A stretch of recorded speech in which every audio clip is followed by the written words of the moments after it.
Hey, ladies and gents, welcome to the Controlled Interest Gamecast, episode 227, where we talk about video games and everything happening in the industry. I am your host, Jerrad Wyche. As always, I'm joined by my co-host, Dominic Orlando. E3 time. It's back. We did it. We brought it back. You and I, Jerrad, we did it. Solely on our backs. Yeah. We still got a couple of events left. We got, obviously, Opening Night Live, which is the Gamescom thing happening in August, which is cool. Whatever PlayStation's doing in July, I mean, I assume we're going to get something, hopefully. By then, we'll probably have the delay of Horizon Forbidden West, which we all assume is going to happen. Yeah. But we're going to be going over all of the shows, obviously the E3 stuff and the Summer Game Fest. We're going to be going over the games we enjoy. Just off the top, we're not going to be covering the PC Gaming Show, the Future Game Show, Capcom, any of the ones that you, Koch Media, that you heard were bad. No point for us talking to them. So we're just going to go through the stuff where we found games that were really dope. I'll tell you what, Dom, just in general, there was a lot of games I'm interested in, from the AAA stuff that we saw at like Nintendo and Xbox to a lot of the indies. There's some really dope indies that are in the flair of being inspired by Miyazaki and the team at From, but also just in general like Berserk and other dark fantasy, which that's always up our alley. So I can't wait to talk about those. And speaking of, we're going to start off with the Summer Game Fest, which is Geoff's event that he pulls off, Geoff Keighley, who does the Game Awards. This is the first ever kickoff that he did, and in terms of the presentation, I thought it was pretty good. A lot of good games. The only downside of it was the realities of what it takes to run one of these shows, which is the sponsorship deals, right? The Twitch Prime Gaming and some weird like Korean MMO that paid some of the presentation. And I don't really knock Geoff too much for that, you know, the Gillette guy happening at the Game Awards a couple of years ago, because in order to fund his shows, it's what's going to happen. It's not like a Nintendo or Microsoft where they just back it all themselves. He needs to find partners, so I'm not going to knock him too much. And to kick off the whole thing, they did a great job. So I wanted to go through the games first up. And just to clarify too, for some of these shows, it isn't everything that was covered. It's the things that I thought was going to be most relevant to both Dom and I in the show. So there, well, you know, we're probably going to miss out on some like Japanese text adventure games that were announced and stuff like that. But anyways, Salt and Sacrifice. So we're getting a sequel to Salt and Sanctuary, which is really dope. It's coming 2022. I have yet to play the first one. Dom, I actually own it on Switch, I believe. And knowing that there's a sequel now, I really want to move that up my backlog and get to it. I thought it looked really cool. You're somebody who played the first one, so I want to hear from you. What do you think about the sequel? What do you think it improved on just from the brief trailer? And are you excited about it coming next year? This was like I had my hesitations about Summer Game Fest, right? Coming in, but then to see this was like, oh shoot, like that's fantastic. 'Cause I played the first game, Salt and Sacrifice, Sanctuary rather. Actually, I played it on Vita, so that game actually had a Vita release, one of the last ones. But it is very much just Dark Souls, but 2D. A little more locked off based on abilities than Dark Souls, but otherwise it was basically that, in just a two-dimensional plane. And the dev obviously said, I think it's just one guy too, obviously said like, yeah, well, Dark Souls obviously inspired this, but it was just a really satisfying game. It had the same kind of dark tone, that somber music, all that kind of stuff going on. So to see this tapestries, right. But yeah, so to see this just pop up, like I kind of forgot about that game. I loved it. I played through it, platinumed it a couple years ago, and kind of forgot about it, to be honest. So like, what a nice surprise, like a sequel to that game. Did we know this was in the works? We might have. I mean, they probably announced something way back, but I probably missed it, or it fell off my radar. So it was a surprise to me, at least. So I was super, and it looked great. The trailer had like good gameplay in it. It looked really good. It looked very similar to the first game, but I was on board with that. I'm sure there'll be new stuff that'll be included in this one. But I'm excited. A PS5 version too, it mentioned, as well as PS4, and it'll probably come to other platforms later, as the first one did. Yeah. Mm-hmm. It's really impressive to me because for indie games, we've talked about this before. For me personally, the art style needs to be like killer for me to immediately get interested. And no knock against this. I understand it's being developed by one guy. The art style isn't the strong thing in this game. Like, it's not like the thing you're gonna go to and be like, oh, this is one of the most beautiful indie games you're gonna play. It's a But little all of the weird. systems, Yeah. yeah, it feels a little like New Playgrounds. If you remember that website where people would go to play all the like browser games like tanks and all that stuff, worms. It feels a little bit like that, but all of the systems it shows and the boss fights and the fact that it is inspired by Dark Souls and the like has me interested. And also the big thing is your recommendation, honestly. This and what's the other 2D one that's like very religious based? Blasphemous or blasphemy. Yeah, I have both Blasphemy, or no, I think it is Blasphemous. Both of these games are games that have been recommended by you, being somebody who's super into Souls, and I have them on my backlog and I want to play them. And Blasphemy has the art style I'm digging and I'm into. This one doesn't as much, but this one did show off, even in the trailer, all of the systems, all of the different classes, the point of it, multiple bosses. Like, I think it showed off really well, and it got me interested in moving the first one up on my backlog, which is really impressive to do. Yeah. And honestly, I think because it was a smaller indie game, it being on this show, people were like, "Oh, there's a first one I can play right now," So I think that's really cool. I'm excited to see what happens. The first game too. The last thing I'll add is like it's beefy, like it's dense. It took I want to say like maybe close to 30 hours for me to get through it once. Which might be a little. Well, I might have been a little slow on that, but it's it's not gimped at all. Like there's a ton of content in there, so that was pretty. Well, I good too. remember when we initially talked about Hollow Knight for the first time being this game that gave you so much content, Yeah. right, for a low price. I remember you mentioning like, yo, Salt and Sanctuary did the same thing. It was like, Mhm. it feels like that where there's so much stuff packed in, and it's impressive. Anything built by one person, let alone, even a couple of people, is crazy. So excited to see what happens there. Next up, we had another brief trailer for House of Ashes, which is the next entry in the Dark Pictures anthology, following the boat one, Man of Medan, and the like nursing home one or orphanage or whatever it was. It was like a old witch town, like a Salem witch trial type town thing. Little Hope it was called. This one's really cool because it takes a concept of, the power fantasy of being soldiers in video games and turning it on its head, and you're being these soldiers that are fighting in the Middle East and falling into this tomb that's haunted by some kind of demonic stuff. It looks really neat. I'm curious to see if this is the first one in the anthology that really hits with people. Man and Medan people really didn't like. The Hope one, it seemed like it was a little bit more mixed. Still not as positive, obviously, as like an Until Dawn. And I hope this is where they hit their stride and they come out swinging. And I like how diversified all of them are. None of them really feel like one another. I know some people got mad with the twist in the first two, which I don't want to spoil for people who haven't played that are listening to us, but I guess that was a big problem. So people are hoping that the twist in this one is a little bit more creative and inspired. So we'll see what happens there. I don't know if we have anything else to add there.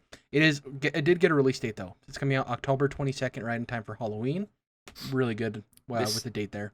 This was another one. Like this showcase was for me. It was like, oh, I'm buying these first two games, as soon as like the day they release. So I was like, wow, that's rare, even in the best, showcases that for a single person to be that like guaranteed. I'm into these for sure in a row. But yeah, so I was pretty cool. Hyped on this one too. Well, I mean, the 5 games I have listed here from the show are 5 games that I'm playing day one. So the next one is Planet of Lana, which was a hand-painted 2D. It looked like very much Ori inspired in terms of the parallaxing backgrounds. Yeah, there's this little kid in a forest, and he comes up on this little, dark black monster creature thing and pets. It looks like a mix between like a cat and a lemur of some sort. And you see that like, I don't know if they're alien crafts or human crafts, but they land on the planet, which is really cool. It's done in the background. You see them landing, and it seems to be a game focused on this kid or maybe this kind of, society of people losing their world to, colonizers of some sort. And it's probably going to be an allegory for, colonization in real life. The art style is beautiful. It's like it's literally like hand painted. It's gorgeous. I can't wait to see that. It only has a date of 2022. But I'm all in. Anything even remotely looking like Ori at this point, I'm 100% in. You put a person with a cute little adorable animal that's probably going to get hurt or something, you have me there day one. Yeah. Next up, we had an update. That one looked... Oh, sorry. Go ahead. No, I was just basically echoing what you said. Like, it just looked really cool. Like, it just felt nice to see, I guess. Yeah, it looked, the music in it was so melodic too, just really relaxing, which, when moments of like crazy events happen. That thing's gonna turn on the dime. And the soundtrack's gonna be pumping through your blood. Next up, we had an update on Sable, which is the uh, dang it, what's the type of art it is? It's like Borderlands, cell shaded. It's like the cell shaded game where you take on this nomad. That's the story of behind this game is cool because all I ever saw, Dom, was this person in this like Star Wars speeder bike going around this desert. But it turns out when you hear about the story, the way it works is when you hit a certain age and you reach adulthood, the way the tribe works is you venture out into the world and figure out what you want to do with your life. So that's why the whole game is focused on exploration, which I thought was neat. And it's a little late of a birthday present. It's coming out September 23rd, which is a couple of days after my birthday. And I believe it's coming to Game Pass too, day one, which is super exciting. As we're recording this, Xbox is doing their demo event where you can play a ton of games that were shown off during E3 week, including Tunic, which is a little Fox Zelda game, and Sable. And you can download them for free and check them out, which is awesome on PC or Xbox. Anything to add on Fable, Dom? No. Or Sable. Cool, I don't know why I said Fable. Yeah, Fable. And the big boy, which is probably going to be both of our game of the show, even though it wasn't at E3 technically, Elden Ring. So, first of all, we kind of talked about this last week during the predictions podcast of, Geoff Grubb saying that Keighley has the trailer, and he was dead on about that. It's coming out January 21st of next year, which is crazy. Little did we know to get a release date. No one expected it. One thing we talked about in our chat is, unlike a lot of other studios, and, if they do end up delaying, that's perfectly fine. To my knowledge, I don't think they've ever delayed a game outright after having a date on it. They're kind of good at that for the most part. I mean, as long as I've been following them, which is since Dark Souls 1, I don't remember there being any delays. So I feel, this isn't like when God of War Ragnarok was announced and given 2021 and we were like, okay, we'll see. This is, yeah, I feel good about this. And earlier this year, remember there was all those rumblings that they were working to polish it to get it out this year. So it would make sense to let's give ourselves a couple extra weeks and get this out early January. A lot of stuff there. We know there's a character creator. It's From's biggest game. There's a day-night cycle, dynamic weather. NPCs can help or hurt you, which probably goes into the day-night cycle too. Knowing From, I guarantee there's going to be enemies that, during the day are probably more passive, or there's characters who may be similar to werewolves in that they're more violent or aggressive during the nighttime. An interesting thing, so Vatavidya, who's a big Souls person, he does all of the lore videos for Dark Souls, he did a video covering this trailer, and he said something really interesting, Dom. At the beginning when you see that turtle rock thing with the bell underneath it? Yeah. If you frame by frame it, there's a building on top of it. And he was saying, I wonder if, because this is a dynamic open world where things are moving, and we'll get to another thing that was moving in the trailer, I wonder if you have to wait for this to get near a ledge where you can use your horse, your steed, the rideable steed that they showed off, to get on top of that. There's going to be these dynamic events in From Software's design of this open world where there are secrets, but you kind of have to be patient or figure out things. Because that's kind of how their games have worked before without them being open world, is there's secret areas you can find through exploration or doing a couple of certain things in a row in terms of the side quests. And then the other thing is we saw this, it looked like these two giants guiding this giant casket of some sort, followed by a bunch of mobs. And it's going to be curious to see, if that thing is on a set path around the map or a certain area, maybe depending on where you engage with them, something different happens. If you zoom in on it, you can see certain hollowed carrying chests. So I wonder if, at nighttime, are those chests mimic and during the day they're not, or how does that all work? I'm really excited to see how From Software's design philosophies and creative nature come into this open world, because I do think they are inspired and creative enough to do some of that stuff where they're going to push the open world and make it theirs, because with Dark Souls and even Demon Souls, third-person action adventure games existed long before those, right? But what From did is they came in, they did their own spin on it, they made it theirs, they made it high quality, and they gave it their level of polish. And this isn't just going to be Souls open world. This is going to be From Software's take on an open world video game, and that's what I'm most excited about. Yeah, so what about you? It was someone, I think, I'm going to have to look up the name, but someone from IGN just recently did a really long interview with Miyazaki about Elden Ring, of course, and one of the things he asked about was mimics, and it was confirmed that there will not be mimics specifically in Elden Ring. So As we know it, I know there's going to be something similar to it for right. sure. His answer was very like, well, we like that design philosophy, but we won't literally have chest mimics. Wink, wink. So yeah. Anyway, no, this trailer was incredible. It was like, I think like my favorite kind of trailer. If we were comparing to like a, something that's only cinematic, or something that's like a dev diary thing or whatever they are. Like this was like a cinematic trailer that consisted of primarily gameplay, right? Even if the HUD wasn't showing or whatever, like you could get a very clear idea of how the game was going to play, but it just cut out certain snippets to make it, more entertaining, in the allotted 3 minutes or whatever. So, and everything like just per usual from a Dark Souls trailer, like looked incredible and just created more questions, right? Even though like we're so excited to see this, it only just created so many more questions about what the heck is going on here. What does it mean to be the Tarnished or whatever? What is the Elden Ring?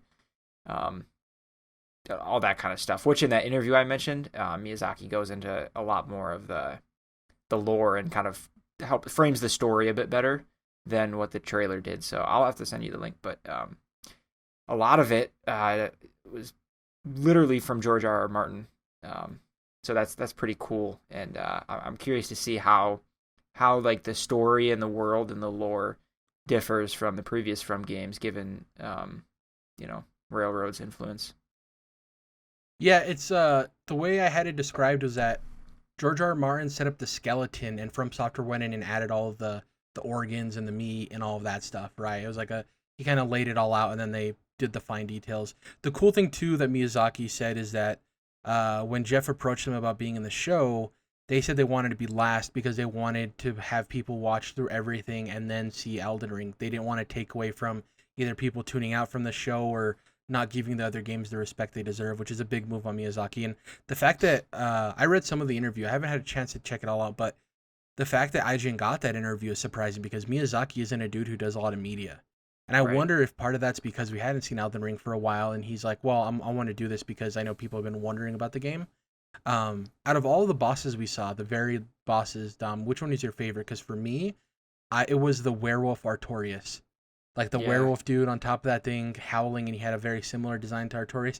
Second to me would be the hands guy who has a bunch of hands on him, and then he has at the end of the trailer, he has like a dragon head on his arm, which is wild.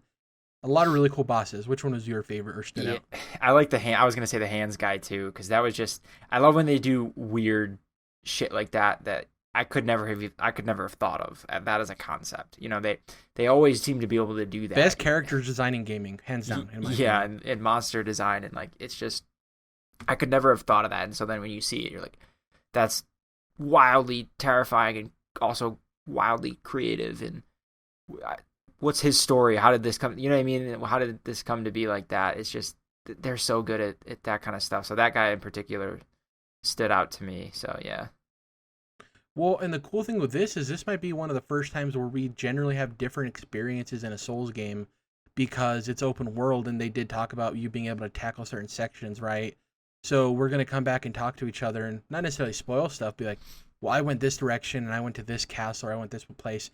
And a really cool thing that they showed in screenshots too is one of my, I wouldn't say worries because I figured From Software was going to nail it, but I was like, are we going to lose out on these tight corridors, these like densely packed, like designed locations that they do in exchange for these open areas where they're more dynamic? And it looks like we're getting both. It seems like we're going to get this open world where you can approach it how you want, but then you get filtered into these areas that feel like the classic From Software design. And I'm really excited to see what's happening there. They also mentioned that the weapon arts aren't going to be attached to specific weapons anymore, which is neat. Because before, the weapon arts were specifically attached to either a specific weapon, like a boss weapon, right? A boss soul weapon, or a certain like type of weapon, like a katana or a broadsword. Really excited. People who have listened to this podcast know how much me and you want to play this game, so we don't have to drill about it anymore. I'm just glad. I was honestly going to be cool with the gameplay, Dom. Like the release day was, icing on the cake. I never thought we were going to get that, and I was cool without getting that. So. Yeah, same here. And it's so close, and that one is only a couple, like 4 days after my birthday, so that's pretty cool too. Um, I'm so excited for Elden Ring. Like it's like a new Dark Souls. I feel like I'm gonna be starting over, like without any of the knowledge, and I'm really excited. I'm really stoked to see what they do for the Game Awards because I almost guarantee they're going to have some sort of trailer there, and I wonder if it's just going to be like a direct feed boss fight with one of the early game bosses. That'd be pretty cool. dope. Yeah. Because they've already shown the game. They don't need to do much more. Okay, we're going to get to Day of the Devs, which was one of my favorite presentations of this whole week, which is surprising. This is obviously the thing done by Double Fine, Tim Schafer's studio. And what they do is they put out a call for any developer around the world to submit their game, and the best of the best basically make this mini presentation. So it's all indie games, and they all looked stellar. First up was Axiom Verge 2. We're getting a sequel to Axiom Verge. We've known about this game for a while.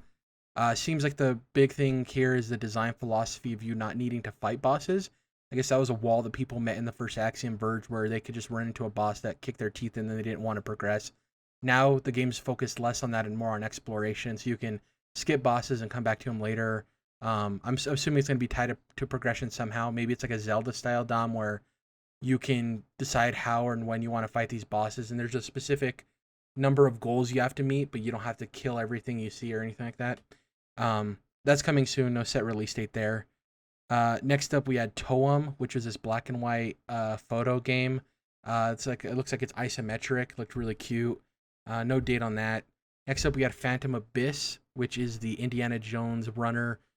This was really cool because it was like simultaneous multiplayer. So the way it worked is that every dungeon is its own unique dungeon. It's procedurally generated, but only one person can ever beat that dungeon.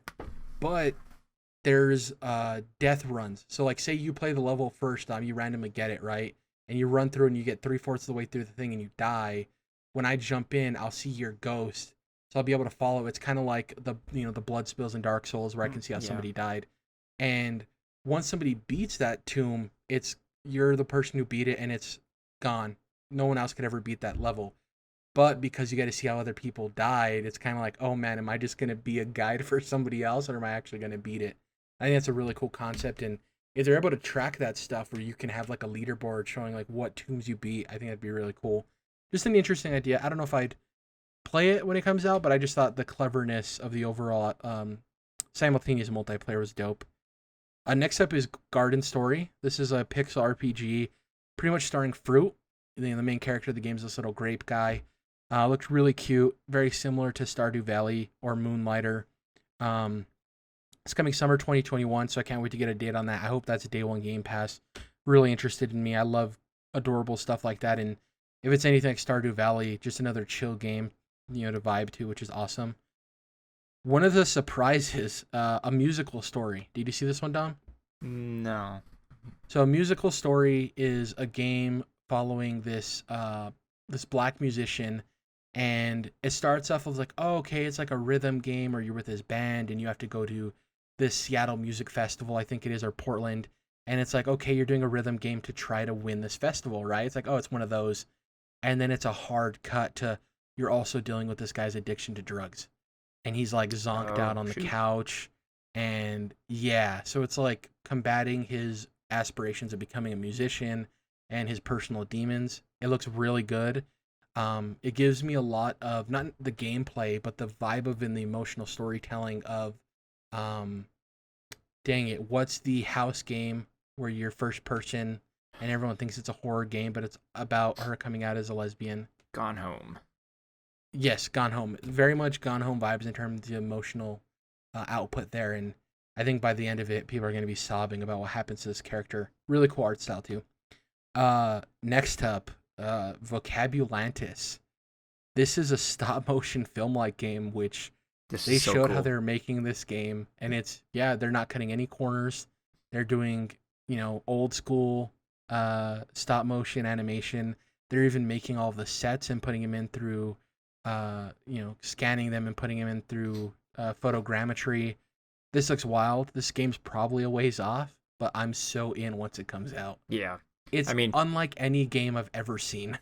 Exactly. Even if like gameplay wise, I think it was more of a puzzle game, puzzle platformer or something to that effect. But yeah. Even if like gameplay wise, it doesn't absolutely blow my mind. Like just like being in that world for a minute is like would be so cool and worth whatever they want to charge for it. And I totally want to endorse this kind of creativity. It's just it's so cool, dude. Like this one for sure. Wild. Check out the trailer and the gameplay for this, because like I'm really glad that devs are able to explore, like fully explore the spectrum of art styles, just art style wise, but then also things like this of like, I don't even know what you call it. It's just a different way of making a game. The animation, I guess, is done differently. I don't know how you describe it, but.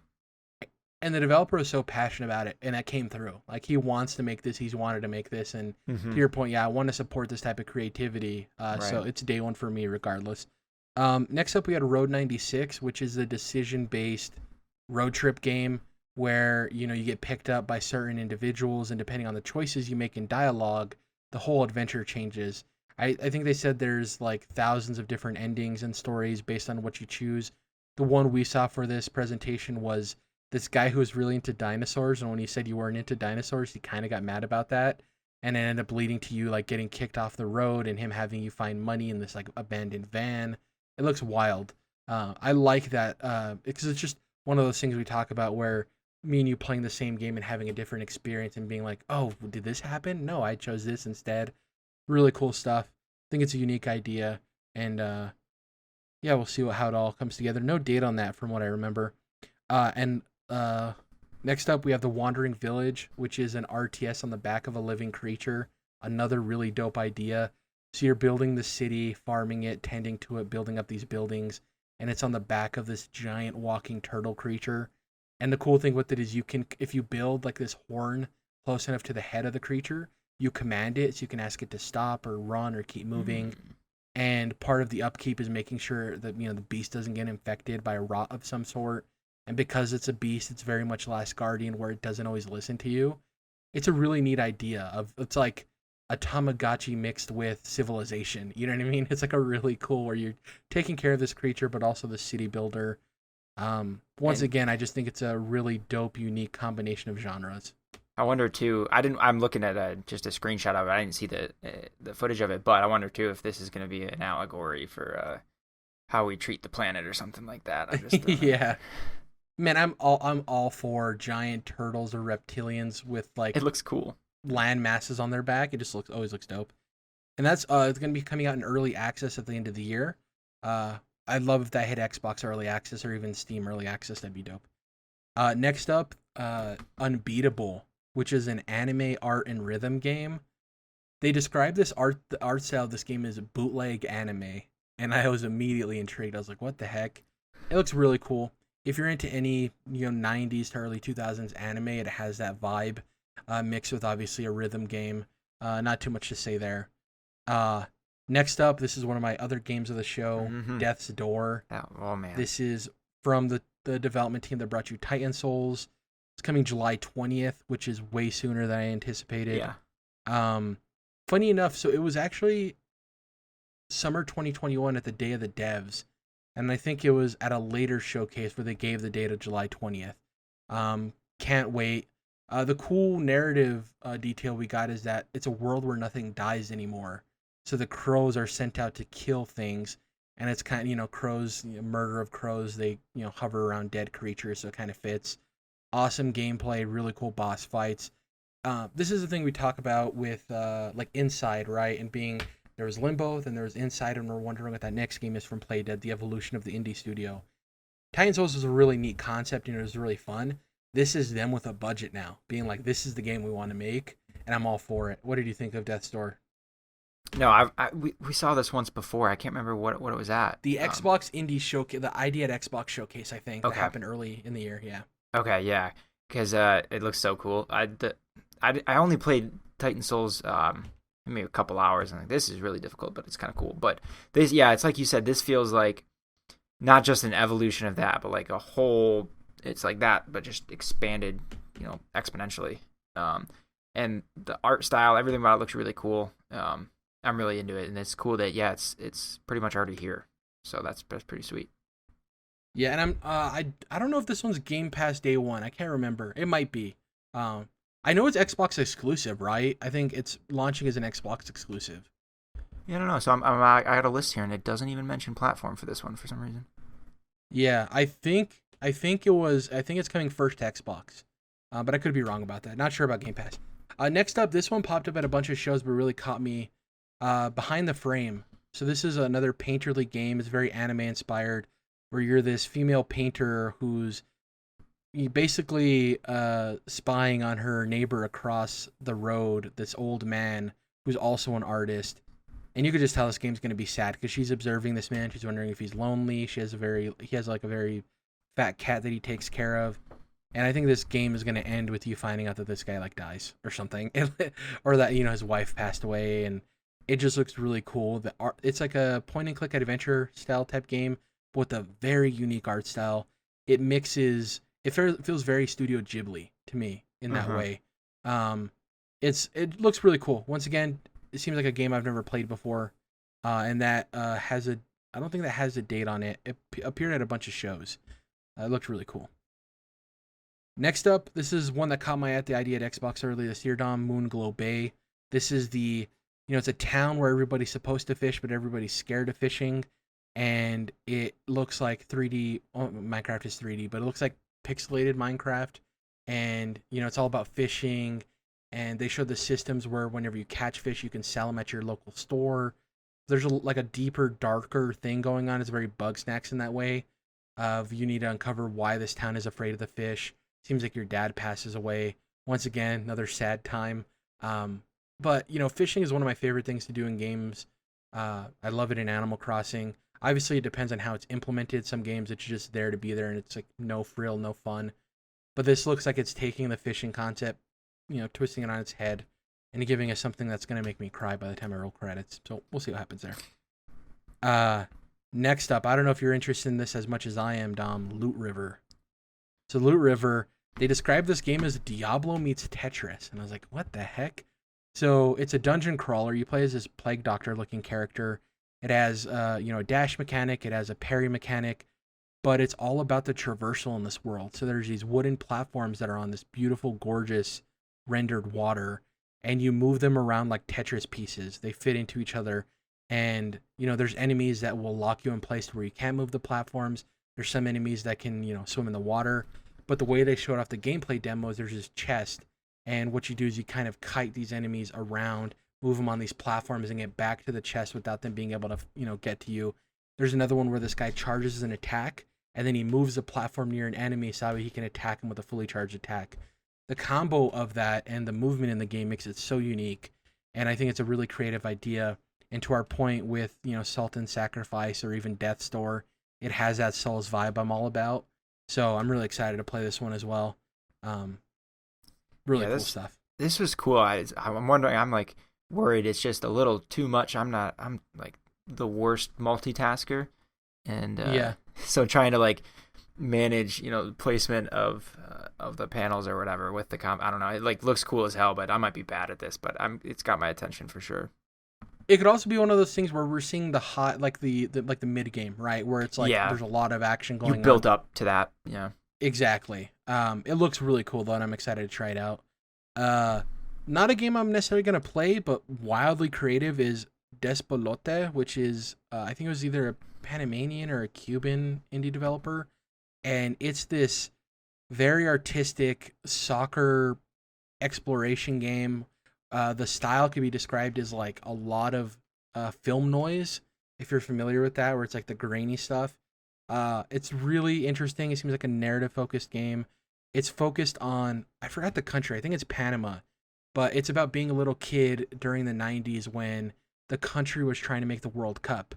And like with a lot of these other countries that aren't, these big Western or Eastern powerhouses, this is all the country had. They were dealing with poverty, and making the World Cup is something that the whole country kind of, gathered and hoped for. So it's more so about that, of getting the vibe across to the country. Ecuador. That's really cool. What do you say? It's Ecuador. Ecuador, thank you. Yeah. It's really cool, and I'm glad that indie developers are in a place where they can tell their own personal journeys, because this is probably connected to his own experience with that growing up as a kid, and that's awesome. Lastly, The Last Stop, which is the next game for the Virginia devs. It's coming out July 22nd. Don't sleep on Virginia. If you haven't played it yet, go play it. Incredible game. very underrated. No one really played it. One of the first and only reviews I did for Controlled Interests was Virginia. Really enjoyed that game. Let's see here. What are we going to next? Ubisoft, not a great show in my opinion. It was okay. It wasn't like terrible, but it was like just whatever. Not a whole lot to talk about here. Rainbow Six Extinction, I think looked really cool. I'm interested to see how that can find an audience. We'll get to that later with Battlefield, but it coming out as a multiplayer only experience that's going to be purchased is going to be interesting. But the 1 to 3 co-op's cool. I love Dom that if me, you, and somebody go into a match and I get captured, the next time we run a thing, you can't pick the character I was until we go and save them. Like that character's no longer pickable until you go back into that map and save the character that got captured. I think it's a really neat idea in a multiplayer game. Glad they changed the name, obviously, from Quarantine. We had Rocksmith Plus, which is cool for people who are into learning the guitar. Riders Republic coming out September 2nd. Just too much of everything for me. I think it's just a lot. Like I know people love those extreme sports games, but I'd much rather get like an SSX or something that's more focused in on a specific extreme sport than throwing everything in a blender. We got updates on Rainbow Six Siege. All of their live service games. Just Dance is coming back. Far Cry 6, I think, didn't show well. Not that the game looked bad, but I just think it was like more of the same. And that was kind of the theme through this whole thing, is every time we saw Far Cry 6, it's like, I'm already sold on the game, and you're not showing me anything that's like surprising me. You're just showing me more of like what already sold me on the game, which isn't a bad thing necessarily, but I was just like, okay. I didn't need to see more Far Cry 6, and it popping up didn't justify it, But I get it. I was with you on that too. Like, I'm good on the Far Cry. Like, I'm gonna buy this. I'm gonna play this right away. It looks pretty cool. I like that it's a new setting, and it's like more Hispanic. Like, that's like how many video games are like that, even with their spots where it might not be like, or it might have some problems. I guess I will see, but yeah, or they do that. And shout out to like, Chorizo, the little companion dog, so cute. Yeah, and then like all the actually, I will say, was it? I can't even remember now. Was it this conference or was it before where they showed off the chicken? That the rooster chicken thing. Yeah, that was funny as shit. That's pretty cool. And that's the tough part, is I can't remember which place it was, because right. It was everywhere, but it was like it kind of mushed together. The last two announcements Ubi had, I think, were interesting. First up, we had Mario plus Rabbids Sparks of Hope, sequel to Mario plus Rabbids Kingdom Battle. This leaked, unfortunately, for them by Nintendo, of all people. Nintendo leaked this, not Ubisoft. The one time Ubi doesn't leak their own stuff, Nintendo does that. 2022, we're going to get to Nintendo later, but we didn't see anything different at the Nintendo Direct than we did here. It was all the same stuff, so it seems like they're not ready to show more of this game. I bought this game and I own it. I need to get to playing it. This is a good excuse to get around to doing that. And lastly, we thought we were going to see Massive Entertainment's next game, which is going to be Star Wars. And in the predictions podcast, Tom, I was like, what do you think about that Avatar game they were supposed to be making? And you're like, I don't know, man. Is that even a thing? What's going on? Whatever. Little did we know, it's a thing. So Avatar Frontiers of Pandora, supposedly coming out next year. A Massive Entertainment on the Snowdrop engine, I think is what it's called. Interesting. We saw stuff that looked like cinematic gameplay, but it's hard to tell if it was actual gameplay. I think there's like a brief snippet, Dom, where you see one of the Avatar creatures or people like sliding under a thing, and they look like first person gameplay. But other than that, it was tough to tell. We saw them shooting bows and stuff. Yeah, I read a story today, Dom, that the reason that they got Ubi and Massive landed Star Wars is because Disney saw this game. Really? Like, this partnership was already in place. They went to go talk to them to check up on the Avatar game. They saw the progress of it, and they're like, hey, you want to do a Star Wars? And they're like, yeah, sure. So this game, whether or not it's for us or we nail it, this game existing is getting us what is hopefully a dope Star Wars game. Okay. I mean, I'll give it all the credit in the world for that. I have zero interest in an Avatar game, but on that same point, if it was that impressive to Disney, then like maybe there's something there I'm not giving enough credit for yet. But this trailer certainly didn't help that case for me. We'll see. So I'm not a big Avatar person either. Well, Last Airbender is my stuff. if it's an open world game, I'm down because I just love the world they build, and I'm down to explore that and find all the weird creatures. If it's like a live service or something like that, I'm definitely not in because Yeah. I don't love the world enough to care about that. Um, it is interesting though, and I'm glad we finally saw it because, to our point of being excited about the Star Wars thing, the sooner this comes out, which is listed as 2022, the sooner we can expect Star Wars. And we already knew it wasn't coming before 2023 because of the exclusivity deal, but it's good to know that they're not going to be held up for too long on Avatar, right? So, and also massive, funny enough with their name, huge studio. Also with Ubisoft, they have like 76 studios around the world, so who knows how far along Star Wars is as well. Let's get to this wholesome direct, Dom. So this is a bunch of wholesome games, and this was quite impressive to me too, in terms of the indie games they showed that I was interested in, because it's a bunch of like weird little cute games. Um, the one I wanted to talk about, I'm not going to go through the whole list. There's just a couple I wanted to talk about. So one is called The Little to the Left, and I would call this oddly satisfying the video game. And basically what it is it seems like a bunch of little mini games essentially that have you putting things in place, and it's for anybody who's OCD out there. There's like a bunch of mixed up pencils and you have to put them in the appropriate order based on the height of the pencils. There's like a bunch of books, you have to put them in order from shortest book to tallest book.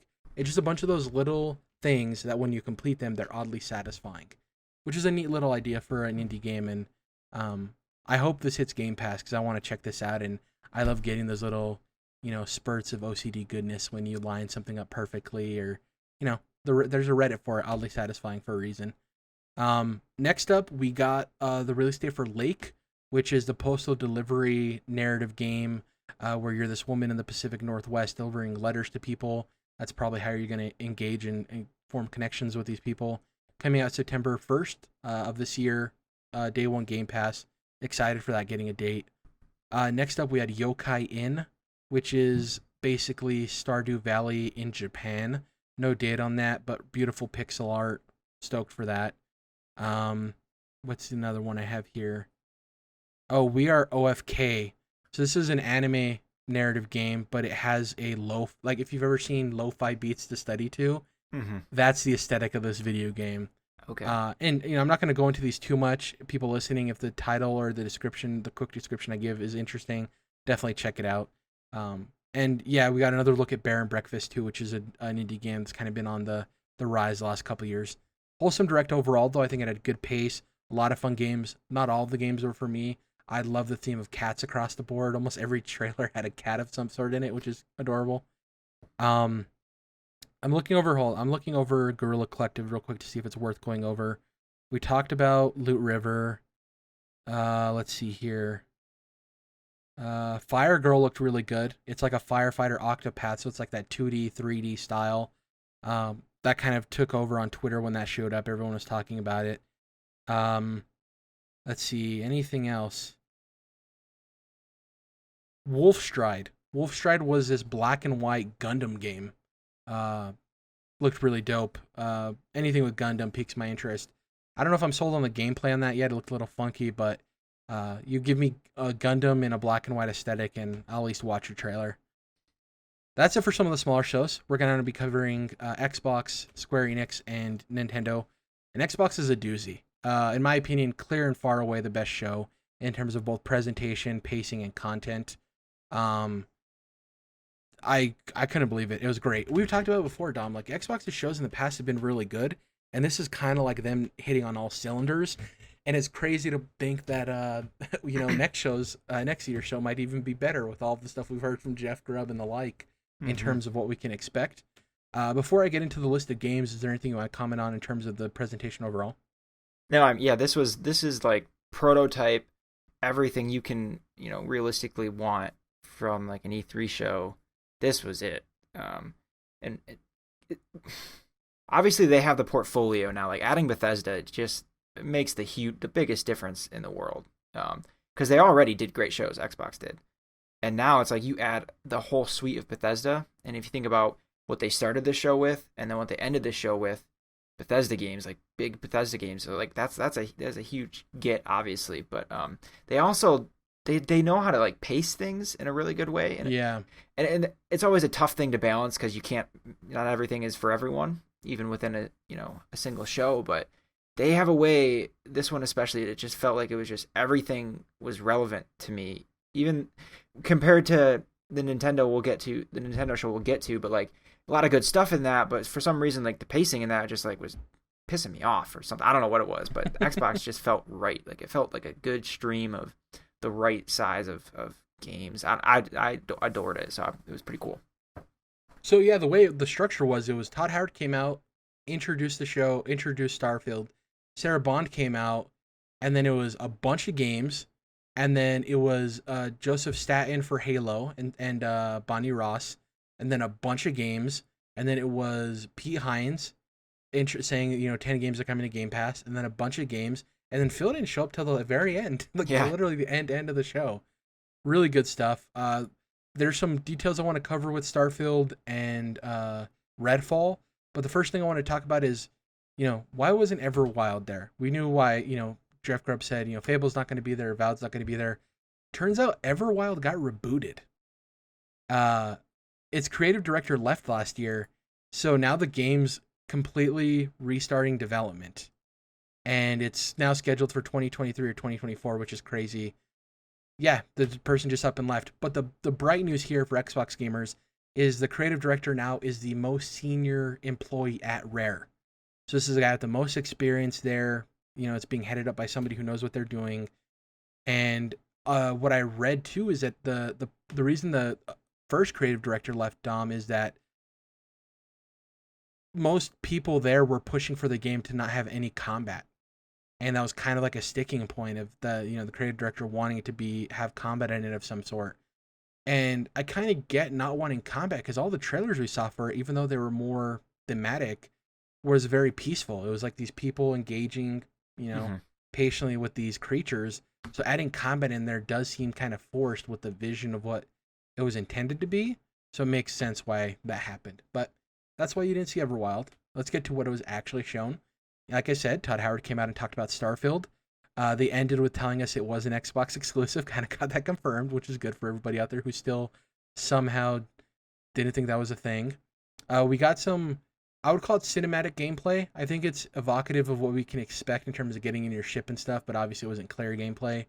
I loved we saw a gun, which would look like either a reload notification, Dom, or that the weapon's like damage of some sort when it was blinking, that cautionary light on it.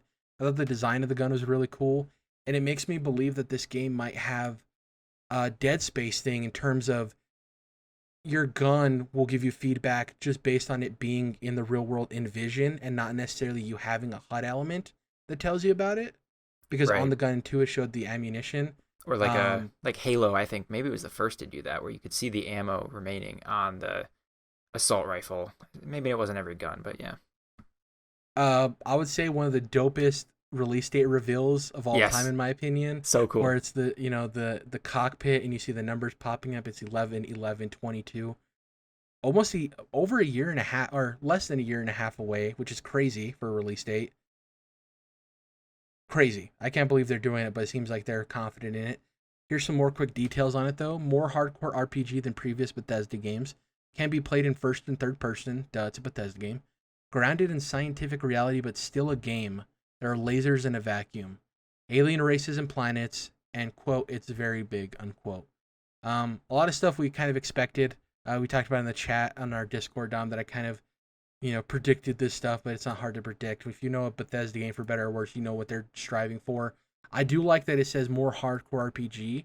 And I wonder if that has to do with it being a sci-fi game, right? Where they're sticking to a lot of the scientific bases of mechanics and physics and stuff like that. So maybe there's more to that. In our chat too, I told you that the biggest want I need to see from this game is companions to matter more in a Bethesda game. They're cool in Fallout. I think they're worse in Elder Scrolls. I want it to feel more like a Mass Effect game, like The Outer Worlds, where you're developing these closer knit relationships. Because in past Bethesda games, they always felt like they were in the way more often than they were, and I didn't feel fully connected with them. There were some cool characters and personalities, but they didn't feel like my companion, Mm-hmm. They just felt like a partner in crime that I was with for a bit, and then they get killed somehow or disappear, and I don't even care that they disappeared. I'm just like, okay, whatever. It's just me now.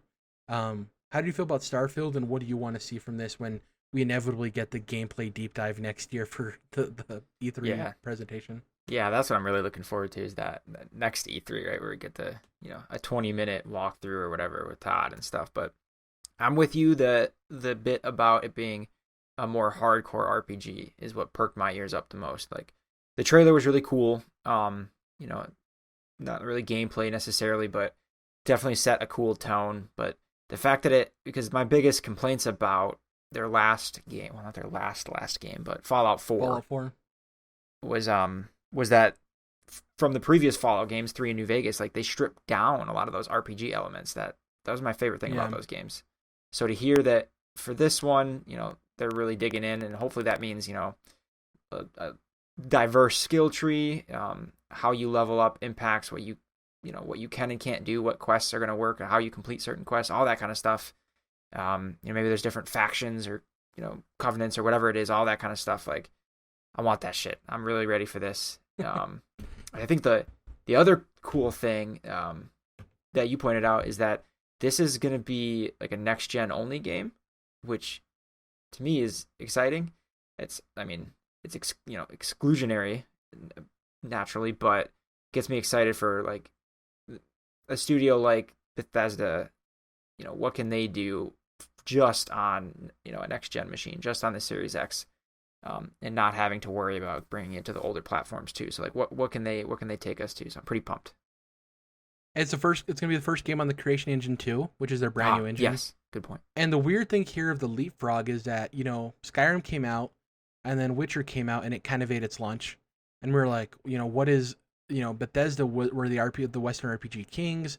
CD Projekt Red has kind of taken that over, and then Cyberpunk comes out, and you're like, yikes. And then all of this stuff were kind of, Cyberpunk lost all of its good grace overnight. And it's, Bethesda can claim that once again. I mean, they're going to have to fight their own in-house partner in Obsidian with Avowed and stuff like that. And we'll get to, Obsidian later.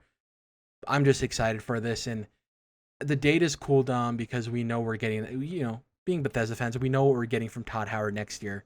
He's going to go into the intricacies of the mechanics and what it feels like to be the astronaut. And I'm curious to see how they take the No Man's Sky concept of traveling to different planets and what that means, and how vast are these planets, because obviously you're not going to be able to traverse the entire planets, I assume. I would trade off being able to get densely compacted cities that are unique to planets as opposed to being able to explore giant vast empty planets. Do you agree with me on that? Yeah, and that feels more at home as a Bethesda game, especially. No Man's Sky was the more like open, barren thing, right? I didn't play it, but that's what I'm pretty sure it looks like. Whereas this, I expect, more like Outer Worlds. You can go to different planets, but you're limited to one part of that planet. There's a city and maybe some, outskirts or some other areas. But I think I agree with you. That seems like it's going to make more sense. Yeah, I just can't wait to see this game, and I'm glad we saw it. And once again, I would have been fine without no release date like Elden Ring, and to get one is wild. And to Elden Ring's point, I think they got this date because it's hitting no matter what. I guarantee you that, they're probably entering the end of finishing the game, and the next 12 months is going to be polish. I wouldn't doubt by the time they break for winter break in December, they come back and it's all about hitting that finish line of polishing up the game, which is cool. Part of me thinks, Dom, that this game might have been able to come out this year, but they're trying to fix the issues that people know with Bethesda games where they come out buggy and there's issues. It could be a side effect of Cyberpunk, of like, maybe they were like, people love Bethesda enough, we can release this game, and yeah, it'll be buggy, but people will deal with it because we make really good handcrafted worlds. And maybe Cyberpunk scared them, and they're like, you know what, let's just take the time. We got bought by Microsoft, we're in no rush, let's just make sure this thing is better off. And if you think this game is launching without bugs, you're living in a fantasy world. It will definitely launch with bugs, but hopefully they kind of trim those down and there's nothing game-breaking at launch. We'll see. A lot of games to get to here. Stalker 2 looked really impressive. Never played the first one. Yeah, it did. I would say this is my favorite presentation in terms of how to display gameplay, Dom. I love that it was a conversation where it cut to the gameplay and then it would cut back and there'd be very funny quips. I love the commitment to the language of the place this is being developed. It reminds me very much of Metro. Like, let me hear the Russian and read the subtitles. I want to feel like I'm in that world. It sold me on a franchise I was not familiar with. The game looks absolutely gorgeous. And, with the studio behind Metro being purchased, and I'm unclear if when we're going to get a new Metro game, this might be my new Metro. Like, I'm super excited for this launching in Game Pass. It has a hard release date too, Dom. April 28th of next year. This is a game that came out of nowhere and surprised me. I didn't think I'd be into a game called Stalker 2. Knew nothing about it going in, and by the end of it, with the giant lightning bolts and the visual fidelity, I was in. This one impressed me too. Like I've never played a Stalker game, and I didn't really know much about it, but it just looked like visually it just looked really cool. And then like you said, the way they set this up of, cutting the gameplay back to the conversation with this guy. I really like that format. But yeah, this looked great. And it was just Kojima enough in its weirdness. Like the guy dancing around the paint bucket, the guy on the roof at the end that totally looked like a Metal Gear Solid villain. Yeah, I'm really interested in this game. And I love the horror elements, because at first you think it's like a first-person shooter where it's like, anti-communism kind of stuff, where you're fighting the Russian government of some sort. And then you get to the lab area where there's like this teleporting demon creature. You're like, oh, okay, this is totally Metro vibes. I love it. And the full title is Stalker 2 Heart of Chernobyl. Cool title. We got an extended gameplay of Back 4 Blood. It was revealed that that's coming day one to Game Pass, which is incredible. It's going to be a theme of this, presentation. Once again, this is a game that I might not pick up for $60, Dom, but the fact that it's on Game Pass, I'll be able to play with people, which is awesome. Multiplayer only games are a hard sell for people, but when you put it in a service like that, the guaranteed player base, that's going to be out October 12th. So, even though it's not an Xbox exclusive, Dom, I think it being in Game Pass day one is huge for Xbox. So it's really cool to see. I don't know if you have anything to add for Back 4 Blood. No, I've seen it a bunch before, and so like I'm really hyped on this. I don't know if I'm gonna buy it or play it, because I don't really play games with other people. I guess it depends on how that works out for me. But yeah, it looks cool as hell, and I really liked playing Left 4 Dead back in the day, and this looked like a newer, better version of that with some cool new stuff. So it looked cool as shit. And the cool thing with this is that you can hop in with Game Pass. You spend $15 or get a deal instead of spending the $60 and hop in for a bit. You never know. There's always that option there. Right. We got the announcement of a new IP. This is coming from Avalanche Studios, the team behind Just Cause. It's called Contraband. Looks like a co-op open world game. Heists seem to be the central theme. I loved that they showed the way the trailer unfolded. It's like from the band that brought you Just Cause. And it's like a co-op open world game, and it shows the plan of the heist, and then at the end you see the chest, like they got the item. Yeah. It looks really cool. Just Cause never really clicked for me. It was a little bit too wacky for me. It's very much Saints Row in that way, of like the wackiness of it turned me off. This very much seems like in the vibe of like Tomb Raider or Uncharted, and I hope they lean into that style of like, you're a treasure hunter and explorer. And Avalanche is talented, and I think maybe getting the backing of Microsoft will help them out on this one. Correct me if I'm wrong, they helped on the latest Rage game as well, right? Didn't they? Yeah, that was Avalanche and id together, I believe. And, all the issues that game had, I think it still looked pretty. So I'm excited to see what this game is. This is one of the, this totally strikes me as a Sony move of partnering with this, a second party and getting this new IP, which I'm really excited for. Didn't expect to see this. Speaking of didn't expect to see this, talk about a dope crossover. Sea of Thieves is getting Jack Sparrow and Pirates of the Caribbean DLC. Yes. Yeah. It's called A Pirate's Life. It's a, added story content. This works so seamlessly, Dom. Sometimes we get crossovers and it doesn't feel right. It's like this is like a gross cash grab. Totally fits. They use the aesthetic of Sea of Thieves. They got a voice match for Jack Sparrow. They have Davy Jones and all the other characters. It's adding new enemy types in terms of mermaids and ghouls. They absolutely nailed it with this. This has John Drake written all over it. Former, Sony PlayStation guy. Now he handles licensing for Disney properties that are not Marvel. And this is such a win for both Disney with Pirates of the Caribbean, which has kind of lost its luster in the last couple of years, and with Sea of Thieves, which has just added bonus content. The crazy thing, Dom, is this is coming out in a week, and it's free. Yes. Yeah. Yeah, wild. I saw so many people say, I want to play Sea of Thieves now. And it's good. It's awesome. And This isn't the first licensed Disney deal that we're going to see in this show. We'll talk about another one later, which also fits perfectly.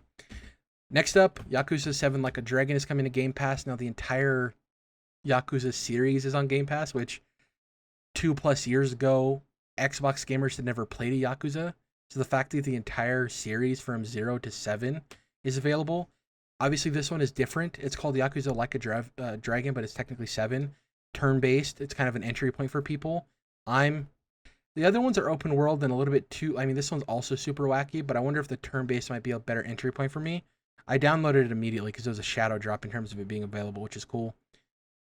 A talking point I want to have is on Battlefield 2042. Now, I want to get out of the way. This game looks incredible. Wingsuits, dope. Grapple hook, dope. Weather systems, dynamic changing maps, awesome, incredible. I just don't know how this game's going to do in a 2021 Dom where every other major first-person shooter is free to play. Warzone is free to play. Fortnite's free to play. Apex is free to play. Halo, which we'll get to later, is free to play. I just don't know how this is going to succeed at $70 on next gen and $60 on current gen. I've talked to my friends, who obviously aren't as avid gamers as we are, but they play multiplayer games. And I told you in chat, it's like pulling teeth. None of them are going to buy this because it's multiplayer only. And the funny thing, Dom, is I know for a fact these guys aren't going to play the campaign, but the fact that they know it's multiplayer only is like a hell no. And if it had a campaign, they'd be more interested in buying it, and they still wouldn't play the campaign. And, that's the thing is, I think it's a twofold argument of, yes, every multiplayer game doesn't need to have a campaign. Battlefield, I don't think needs a campaign. But at the same time, asking people to pay $70 in 2021 for a multiplayer-only first-person shooter is a tough ask, right?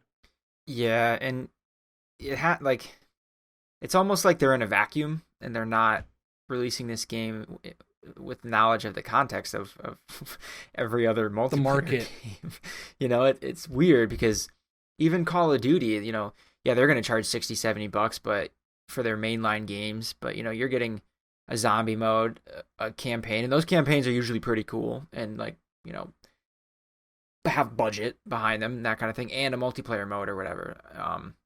So to come out with Battlefield, which needed to be reinvigorated, it needed a comeback because I don't remember what the last one was called. The last one was a World War II Battlefield from, I don't know, 2 or 3 years back. Battlefield 5 was the last one. 5. Yeah, it was 5. But I don't remember exactly.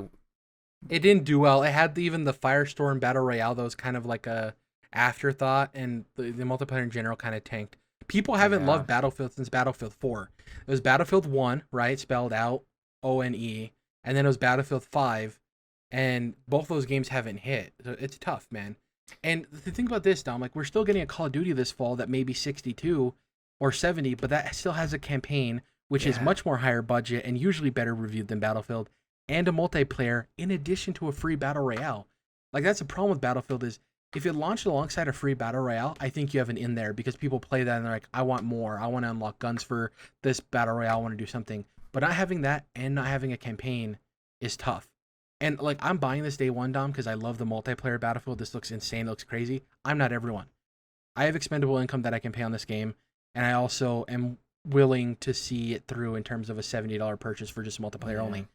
I'm not everybody. You know what I mean? You need people too. This isn't like, something like No Man's Sky, I guess, can make a comeback, a year or 2 years later. But for especially a multiplayer only game, you need a community there concurrently, people playing this around the same time. So you can't, if it doesn't work, it's not going to work. And then it's going to be really difficult to come back from that. But yeah, this kind of made me damn it, you guys, especially when the game is like you've been saying, the game is probably going to be fucking dope. You know what I mean? It's probably going to be so good. And for a game to be that good and not succeed is because of the way they formatted it and the way they're selling it. That's annoying. You know what I mean? Yeah. Especially in a holiday where we're getting free to play Halo, which is another story entirely. And yeah, man, it's going to be tough. This could still end up getting into Game Pass, which would be huge for it. Because we've seen deals before where Outriders, I think, wasn't announced until a week before it came out that it was coming to Game Pass. So it's still possible. But yeah, it's going to be an uphill climb. And to your point, too, with No Man's Sky or even Fallout 76, Dom, people who tend to play those type of games are into the gaming industry enough to follow up on stuff, right? No offense to people who play Battlefield and Call of Duty and stuff. They're typically not the type of people, generally, who are going to upkeep on that stuff. So Battlefield comes out at $70, they forget it. Oh, Warzone has a new season. Oh, Fortnite has a new season. Yeah. Oh, what's happening in Apex? Halo free to play? Like, it's going to be tough. And man, when your biggest feature is like, oh, on next gen consoles, you can have 128 whatever players in a single game. Is it going to be a full lobby? How long you got to wait to get that many people? Yeah. Yeah. And it'll sell decently. Like, of course, Battlefield, especially with EA's marketing, is going to sell decently. But it's not like, how well will it sell? Will it meet expectations? Will it have a player base a month after launch? Will it have a player base at launch? Mm-hmm. It's tough. Yeah. And to your point, I do think it's, in a vacuum. And I'm not putting the fault on DICE. I think this is probably much more an EA decision than it is a DICE decision. We'll see what happens. DICE has had some tough runs, especially with like Battlefront 2. They kind of need a win, and who knows if this is going to be it. Like you said, I think the game will likely be incredible, and it'll probably review very well. But will people buy it and play it? We'll see. 12 minutes finally got a release date, Dom. So this is crazy. Hades, which I'll just cut to you right now. Hades got announced for Game Pass. That's coming out August 12th. Then a week later, we're getting 12 minutes on August 19th. And then a week later, we're getting Psychonauts 2 on August 25th. That's incredible. And I know, these aren't the Uncharted's or the Halos or these giant games. These are indie games. But Hades was a Game of the Year candidate. I think 12 minutes will be a Game of the Year candidate, and I don't see it being anything less than at least good. And Psychonauts, I think, is going to be a good time. A game people have waited 20 years for at this point. That's a really good August for Xbox. Yeah. And it all of this, and I know some people like to talk on Twitter of like, oh, I'm going to cancel my my Game Pass subscription because none of these games spoke to me. It's like, well, you're a very weird specific case, and that's completely fine. But for a lot of people who have the service, yeah, they might not play all 3 of those games, but at least they have 3 different options in August alone to hop into a new game. And that's not even counting games that have already released that are going to be partnered into Game Pass. It's crazy. Like, I'm going to get around to playing Psychonauts before Psychonauts 2 comes out. We've talked about 12 minutes forever. And I've told you, how long have I told you, Dom, that like the moment Hades comes to Xbox, I'm playing it, which finally, thank God. Now we just need Fall Guys to get release date. And that's a good example too, because Hades comes to, I didn't even know it wasn't on PlayStation already, but it released on same PlayStation. Day for both. Yeah, the same day. But it's on Game Pass, and it's going to be, that's not expensive. I think it's like $25 or $30 on PlayStation, right? So it's like, I mean, if you have the choice, if you have the option, well, even if you only bought a month of Game Pass, it's going to be $10. You know what I mean? So like, and with that month, you're getting access to 12 minutes in Psychonauts. You know what I mean? In that month of new releases. So it's like you're paying less even if you're a new subscriber, and you get all these additional games. Mm-hmm. So good. I don't know if you had anything to say about 12 minutes or anything. I kind of skipped through all those with the release dates. I think we're good there. I love Psychonauts 2 because it looks so double fine. Like I said, I've never played the first one, but I love that those type of unique experiences exist. Next up, we got P. Hines coming out talking about Bethesda wearing a Redfall shirt with nobody really noticing, which is cool. 10 games coming to Game Pass that weren't already in from Bethesda. This includes the first 4 Fallouts, Fallout Tactics, which I didn't know was a game that existed, Evil Within 2, I think the latest Wolfenstein, I believe, and a couple of other games in there. We got an update for Fallout 76. They announced Steel Rain, which is a Brotherhood of Steel DLC coming out the 7th of July. Which they teased. I gotta stop on that because I'm so susceptible for this kind of shit apparently. And so I didn't this year, but the past like 2, 3 E3s or whatever, I predicted they're gonna remaster Fallout 3, right? Because I don't know how much what you price that at, but actually now that question's different because it's easy to put it on Game Pass. But anyway, that was the same intro cinematic from Fallout 3, but just looked way better, And even the pit, I think, is a DLC from Fallout 3. Is it 3 or New Vegas? It must be 3. But yeah, so I was like, oh, 3, sweet. I think. This has got to be the remaster. It's the next expansion for 76, which is great too, but they got me. They got me on that, where they got me excited for one thing and then pulled the string over me or whatever. I don't know. Yeah, they did this this weird one shot where they pulled back on this pilot, and then it ended up revealing the pit, which is they call it an or what was it? Not an expansion. They call it like a exploration or something for 2022. We got an update on Elder Scrolls Online, obviously. So everyone was excited about that. Next up, we had Party Animals, which is gang beasts with fuzzy creatures. This looks super fun. My friends are excited to play this. It looks like a wacky time. Coming out 2022. It was in early access on Steam, I guess, and people really enjoyed it. It's kind of a bummer it's not coming out this year, but it looks like a lot of fun. I hope this is the type of game that Xbox partners with, Dom, and they get like weird like Xbox skins, like a Master Chief skin in this, or like Oh yeah. Banjo, maybe not Banjo Kazooie, because I think that might hurt people too much that we're not getting a new game. Hades got a release date. I talked about that, August 13th. This one, funny enough, Dom, I was watching some presentations and everyone was like, yo, this reminds me of Inside. I'm getting Inside vibes, because a lot of people didn't realize Jump Ship, the developers of Somerville, is the studio that was founded by one of the two founders of Playdead that split off when they had their little thing that happened, and he went off to make his own game. And it's funny that his game is probably coming out before Playdead's next game, which is the astronaut game. Somerville looked incredible, Dom. Like, this looks so cool. You see the inside inspirations there of this guy coming from Playdead, right? It's his very much his creative touch on this. Creepy, weird. I love that you're not very clear on who's fighting with you or against you, because in one of the cutscenes you're running and this guy with an alien gun is like helping you and protecting you. Looks super cool. I love the vibe at the end where the two parents are sleeping and the little kid wakes up to the weird noise in the house. The kind of terrifying. What did you think of Somerville? Yeah, I still gotta play Inside, so I have that gamer sin hanging on me right now. But Only 3 or 4 hours, one sitting you can play it. It's really great. there's so I own it on PC too. Like, it was like a free Epic Game Store game or whatever. So like there couldn't be less of an excuse for me not to have played it still. But yeah, obviously that game reviewed great. So, and this looks like what I have seen from Inside, and I'm sure I expect it should be pretty cool too. So yeah, it should be cool. Well, the cool thing is we're having to wait like 5 years between Playdead games, but if Jump Ship is here, we might get him twice as fast with two different studios who have the same vibe. Like Obsidian and that's Bethesda. listed for that's listed for 2022. I hope it hits next year because it looks dope. Halo Infinite. So this is where Bonnie Ross and Joseph Staten came out. They talked about, Halo multiplayer being free to play, which I think a lot of people forgot about because that was previously announced. They showed off a really cool cinematic for the campaign, which featured a new AI that talked about how Cortana was destroyed or disappeared, and Chief with one of the coolest lines where she's like, but that's not the mission. And he's like, missions change. They always do. And I'm like, oh, it's such a good line. The iconic Master Chief voice. Super cool. I don't need to see anything more about the campaign. I'm not worried about it by any means. Like, I don't need to know anything. I'm going to go in.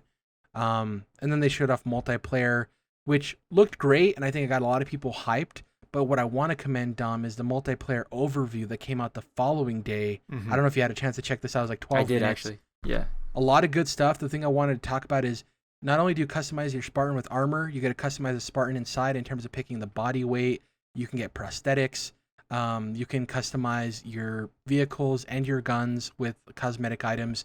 The Battle Pass system is what I love about the Battle Pass systems that are done right, in that game launches, the first Battle Pass that comes out, you buy it. If you don't get a chance to get around to playing it, Dom, never expires. If you hop back in a year later and there's 6 Battle Passes, you can go back to any of those 6 Battle Passes, click on that one to earn those items, and all your progress will go to that specific Battle Pass. So you'll always have access to every Battle Pass that has ever come out for Halo Infinite, which is huge. Because say, you play at launch, Dom, you don't come back for a year, but like 6 months after the game came out, there was a Battle Pass where you could get a ninja-inspired set of Spartan armor that you really dig. It's not that you missed out. You go back, you get that specific Battle Pass, and you can unlock for it. No loot boxes in the game. Everything that's earned through the Battle Pass can't be bought with money, meaning that you can't buy 20 extra levels to get the items you want. You have to earn it through the gameplay, which I know some people say, everyone doesn't have a lot of time. Why would you do that to people?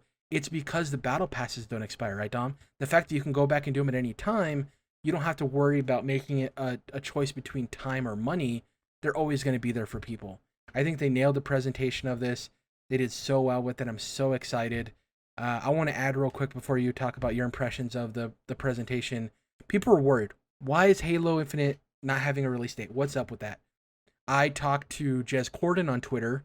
I asked him, in your opinion, why didn't Halo get a release date? Because he's an insider for Windows Central, obviously. And he basically said strategizing around Call of Duty, which makes sense because if you don't remember, usually at this point in time, we know what the next Call of Duty is. It already has a release date. It was announced a couple of weeks ago that Activision is announcing it in Warzone through an in-game event. So I assume that the moment we get a release date for Call of Duty, Xbox is announcing the date for Halo, and we're going to get a date for the beta too. It's really smart because, yeah, you can say Halo's big, it can compete against Call of Duty, but if you don't need to, why would you, right? No point to. And people are excited either way with it being free to play. So, yeah, that's all I got to say on Halo. How did it do for you, Dom? No, it looked fun as hell. It made me feel like what I remember feeling playing Halo 3.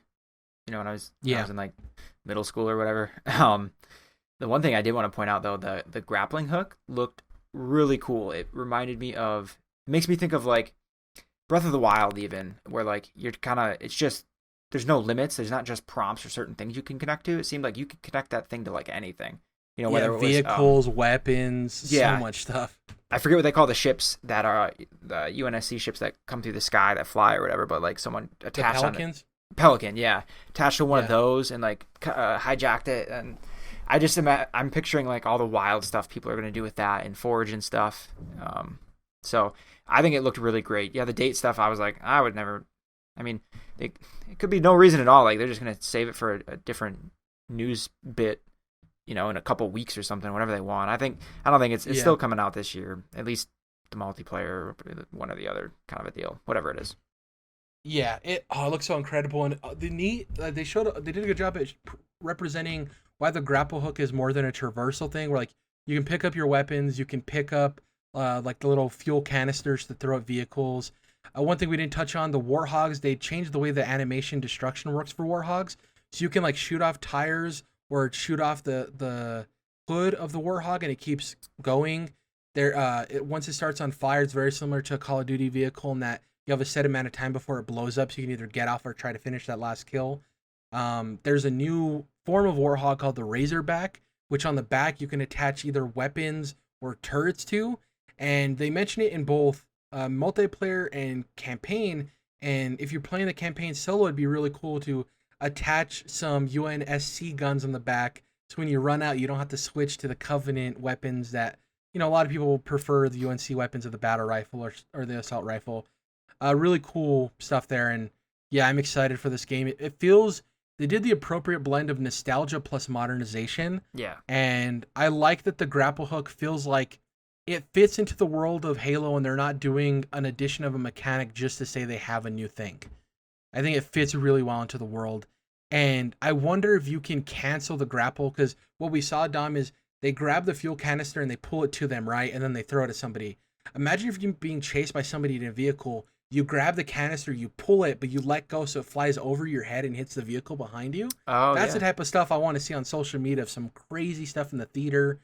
The Forge is going to be free too, which is huge, which is the map editor and gameplay creator for it. Yes. I think this game has a opportunity to be huge, and unlike what we talked about with Battlefield, Halo read the room and they understand that in 2021, your FPS needs to be free to play.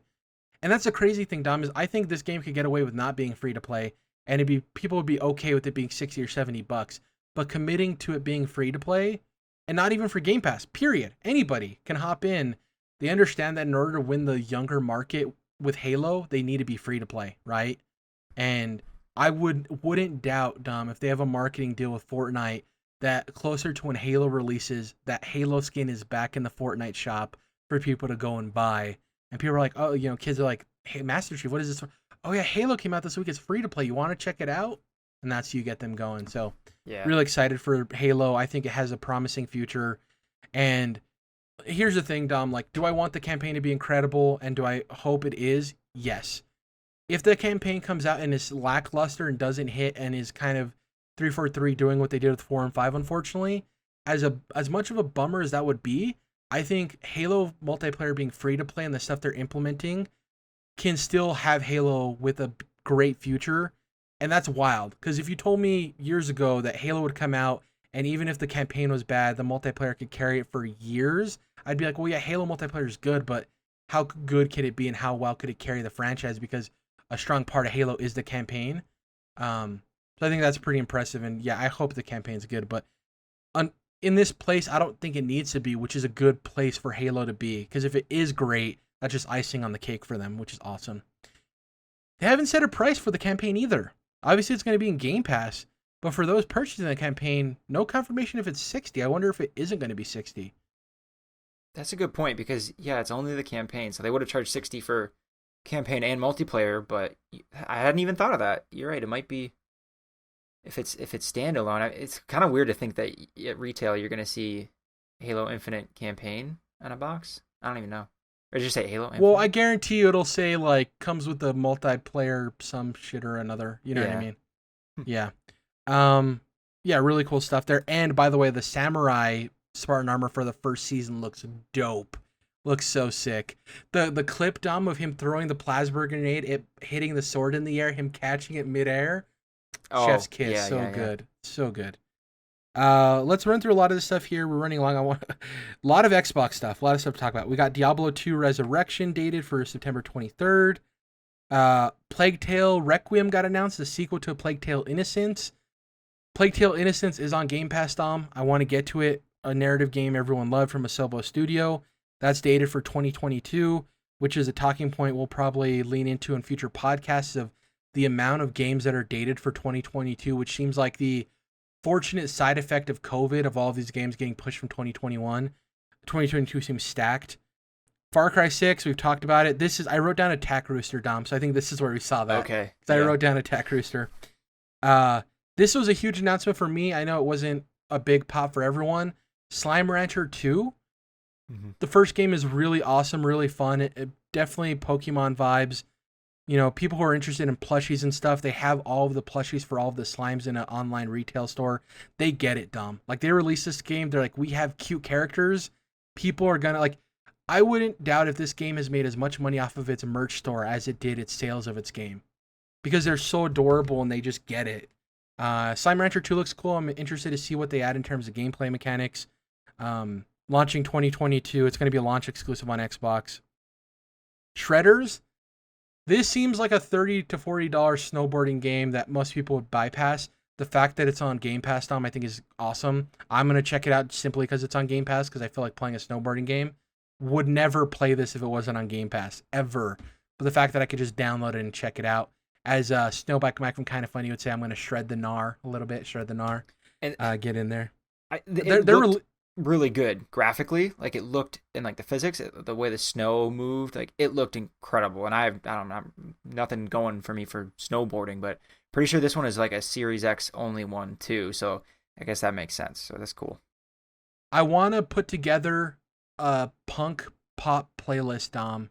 Oh, put I'm that your guy. baby on. Whew. And just no. I have good pop punk music. Okay. I'm just saying I want to put together a playlist, and maybe I'll get some recommendations from you, maybe of songs I've missed. But I just want to put that baby on, turn on Spotify, put on the headphones, and just play this game. I think that's the vibe I want to go for, and just because it looks beautiful and it's more simulation than arcade, and I'm down with that. And I love their release date announcement of, we're feeling good about December 2021. Yeah, I noticed that. That was funny. Yeah. Also, good time to release a snowboarding game in winter. Solid there. Next up, a game that freaked everyone out, Atomic Heart. This is the Russian BioShock game, is what I like to label it as. It's like BioShock meets Kojima. Very weird, very odd. Kind of bummed we didn't have a release date yet, because this has been around for a while, Dom. We've known about this game for like 3 years now. Coming Game Pass day one is really cool. My only concern with this game is I know it's going to be weird as shit. I know that going in. So I'm prepared for that. This has the vibe, Dom, where this could be like a 6-hour game, which isn't necessarily bad, but it could be one of those games where we're seeing all of the best moments because it just isn't a very big game. So interested to see what happens there. We also don't know fully how RPG or action-based this is. Like, are you having conversations with these weird scientists? What's going on with these robots? It's just very vague, so we'll see what happens there. This is a game that I think could have a big pop next year at E3, Dom, where they come out and showcase it and it's like a gameplay demo. I think that'd be huge for this game, where It's like, push start at the main menu. We get in. What is this game? We'll see what happens. Anything on Atomic Heart? No, I want to know more. I want to see more. Yeah. Kind of same thing. One of my games of the show for Xbox and in general, Replaced. This game is one of the most beautiful art styles I've ever seen in an indie game. It's pixel art mixed with 3D. It very much has Last Night vibes, except the creator of it isn't an asshole. Allegedly. I'm going to say that for legal reasons. Allegedly an asshole. If you know about what happened to Last Night, there's a reason why that game kind of disappeared from marketing and stuff. The guy's just not a good dude. This is set for 2022. Game looks really cool. Feels very much Blade Runner, Dom. I love the lighting in this game. Combat's cool. The tilt shift of the camera for the trailer, the soundtrack. Just chef's kiss in all the right ways. It cuts to you climbing that flickering hotel sign. So good. My worry is this is a game that gets delayed for 3 years over and over and over again. Yeah. If it does hit 2022, God, I cannot wait. Holding my breath, though, but beautiful representation there. And I think this was Xbox being like, we get people wondering where Last Night is. Let's get a game that's going to kick everyone's ass and show why people love that aesthetic. And God, it looks so beautiful. This looked incredible. I mean, I had to imagine like how these things go when like a developer has a game or an idea and like they put together a concept or a demo and like they're kind of trying to get a publisher or something, right? And if I'm like looking to publish games or looking to invest in something and I saw this, I'd be like, this is it. What do you need? What else do you need to make this game? Let's make this shit happen. And it looks so cool. This is the equivalent of walking into your local YMCA basketball court and seeing a 17-year-old LeBron James playing a bunch of random ass 30-year-old dudes and being like, "Hey, do you play basketball? Do you play organized basketball?" And he's like, "No." And you're like, Jesus Christ. Like, we're getting you into some organized basketball. You know what I mean? Oh, man. I want to tell this really quick anecdote. So there's a center that plays for the Portland Trailblazers, okay, Dom? Professional basketball player. He's a center, so he's like 7 foot tall, okay? The only reason he plays basketball and got drafted in the top 10 picks in the NBA draft is because in the late 90s, I think he's from Bosnia, somebody read a paper where this 7 foot, 450-pound man, he's one of the largest men in the world, he's a security guard for a nightclub, fought off 13 men who were trying to kill him, sent them all to the hospital. So this guy read this paper, he was a basketball scout, and he's like, this 40-year-old dude, 7 foot, 450 pounds, traveled to the little city that guy was from, asked him if he had a son, turns out he had a 12-year-old son named Yusuf Nurkic, told the dad that he was a basketball scout, put him in basketball camps, got good at basketball, obviously he ended up being 7 feet tall, ended up being a top 10 pick in the NBA draft. All because this dude read a newspaper story about this security guard who fought off 13 people and sent him out of the hospital. That's the wildest sequence of events I've maybe ever heard in my life. Crazy. So if that guy never read that story, Yusuf Nurkic would probably be a security guard in Bosnia, just like doing his thing. Fucking up 15 guys, trying to one up his dad. And he's not like a top 5 center or everything, but he's good. Like, he's a good player. It's really cool to see. I just talking about the wildness of everything getting connected. Anyways, Grounded. Got a new update for Grounded called the Shroom and Doom update. It's adding mushrooms. The big thing here that I thought people didn't notice is that with the mushrooms, you could build castles, which is cool. Because before, with all of the wood you were getting, it was more like house cabin structures. And this allows you to make mushroom bricks and build a castle, which is dope. They said, we're adding something no one asked for, which is the Brood Mother, which is a giant spider. Yeah. Still not 1.0 release yet, but this is an awesome update. I don't know how Obsidian does everything they do over there between all of the games, between Avowed, a game we'll get to later, and this. And I love their tagline, go big or never go home. I'm probably going to get into this when it comes out on the 30th of this month, just to hop back in. Grounded is one of those games I like to touch in on, see what's new. Dom, what's one thing I love about the Xbox ecosystem for me personally? PlayStation has trophies. Achievements? They added achievements to this game, baby. I'm going to go in, and I'm excited to see if it's retroactive and a bunch of those achievements pop for me, or if I have to earn them again. Really interested to see that, but I'm glad because... Okay. I see. Pre-release games and early access games, they're obviously games, and I'm not trying to offend anyone when I say this, but a game really feels like a game when it gets achievements on Xbox for me. It's probably the same way for people on PlayStation. Like, it feels more like a legitimate game experience when I get that added level of interaction. So I'm stoked that it has achievements. Really excited. Because on early access, games don't technically need achievements. That's kind of the loophole there. Next up, we got an update on Among Us. It's coming to soon to console for anybody who still cares about that game. This one kind of caught people off guard. Euden Chronicles 100 Heroes, which is a turn-based JRPG. People are like, oh, this is a odd random game. It's coming out in 2023 with the prequel in 2022. This is made by the people who made Suikoden, or Suikoden, however you want to pronounce it. The PlayStation 1 JRPG that people adore. This is kind of that team making the spiritual successor to that. And that's why it looks so gorgeous in that Octopath Travelers type stuff. This one, Dom, coming day and date to Game Pass. I'm going to hop into this when it comes out in 2 years just because of that and give it a try because I know how much people love Suikoden. Yeah, this is cool because I had recently become aware of Suikoden 2, specifically is the one that I guess is really popular, but I think this was a Kickstarter or something to that effect. And obviously makes sense, yeah. It's been picked up and Xbox was like, Kickstarter, no, we got you. Come on over to Uncle Phil's, you know? And this is part of the initiative to get a more diverse range of games on the Xbox platform. We've seen it with Yakuza, which we already talked about, Kingdom Hearts, rest in peace Sora. He didn't die, just, rest in peace Sora. Next up, we had The Ascent, which is a game we already knew about. It's the twin stick shooting bullet hell game set in a cyberpunk future. That's coming out on July 29th. Age of Empires 4 got revealed with the release date. That's October 28th. Looks cool, more Age of Empires. Once again, I'm going to hop into this on PC solely because it's on Game Pass. I have a, fondness for Age of Empires. There was Age of Empires and then there was another one that was with like Age of Mythology, right? It was like the spin-off for Age of Empires. And that's one I really got into where you got to choose like Ra or Zeus or somebody as your leader. So excited for this. Good to see another Age of Empires game. Once again, the diversity of this whole presentation. Here's the thing, and this is why I'm glad Xbox is, brave is too strong of a word, open enough to do this. We got arguably one of the most hysterical reveal trailers for The Outer Worlds 2, where it's like, a vast open field. Will this creature be in the game? No, get a good look at it now. Now we see the character, but only their outline because the developers haven't finished the final character design. So good. The only thing they have done is the logo. Outer Worlds 2 in development, awesome. Some people might be like, why would they show this and Starfield in the same presentation when they're both sci-fi RPGs? Obviously, there, Dom, one's more comedic leaning, and the other one is obviously more of a hardcore RPG. But people could make the case of why show both of them. You don't need to, right? You can wait another year and then unveil Outer Worlds 2. But I think this was part of, we saw them come out and clearly say, Dom, Starfield is an Xbox exclusive. I think this is Xbox's thing too of saying, no, we're publishing this one. The Outer Worlds is our franchise now, right? Because obviously the Outer Worlds 1 was published by Private Division.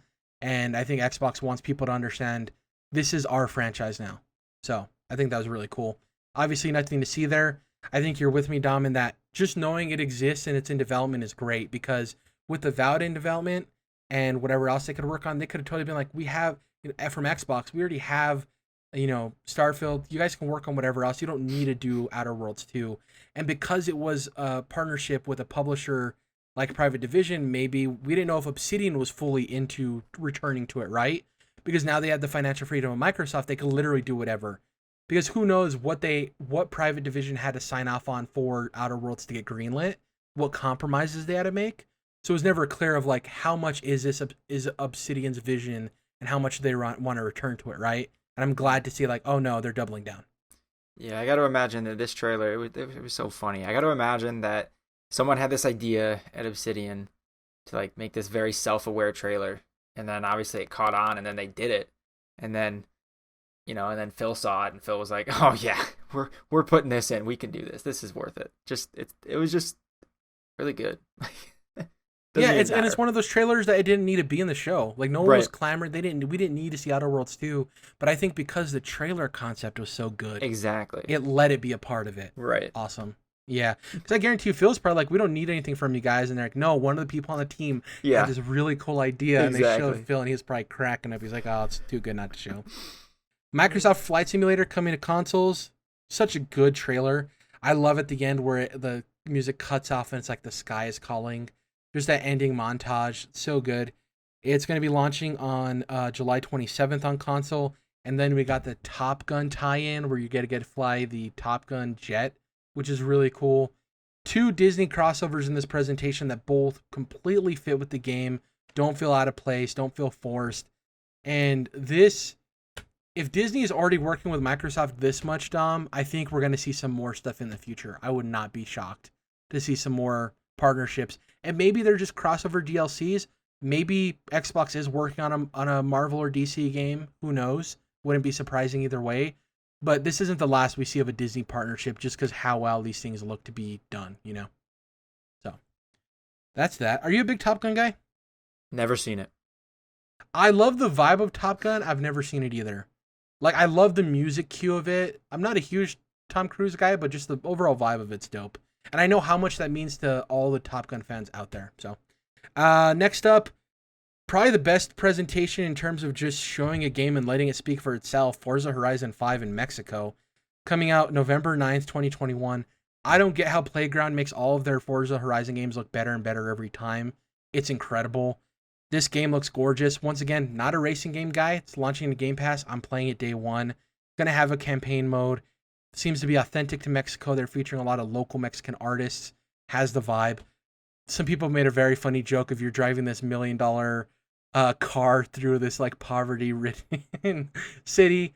Don't think that too much on video games because the more you do, the sadder you'll be. But it is a really weird juxtaposition there. The creative mode I think is cool. We talked about Forge mode earlier, Dom.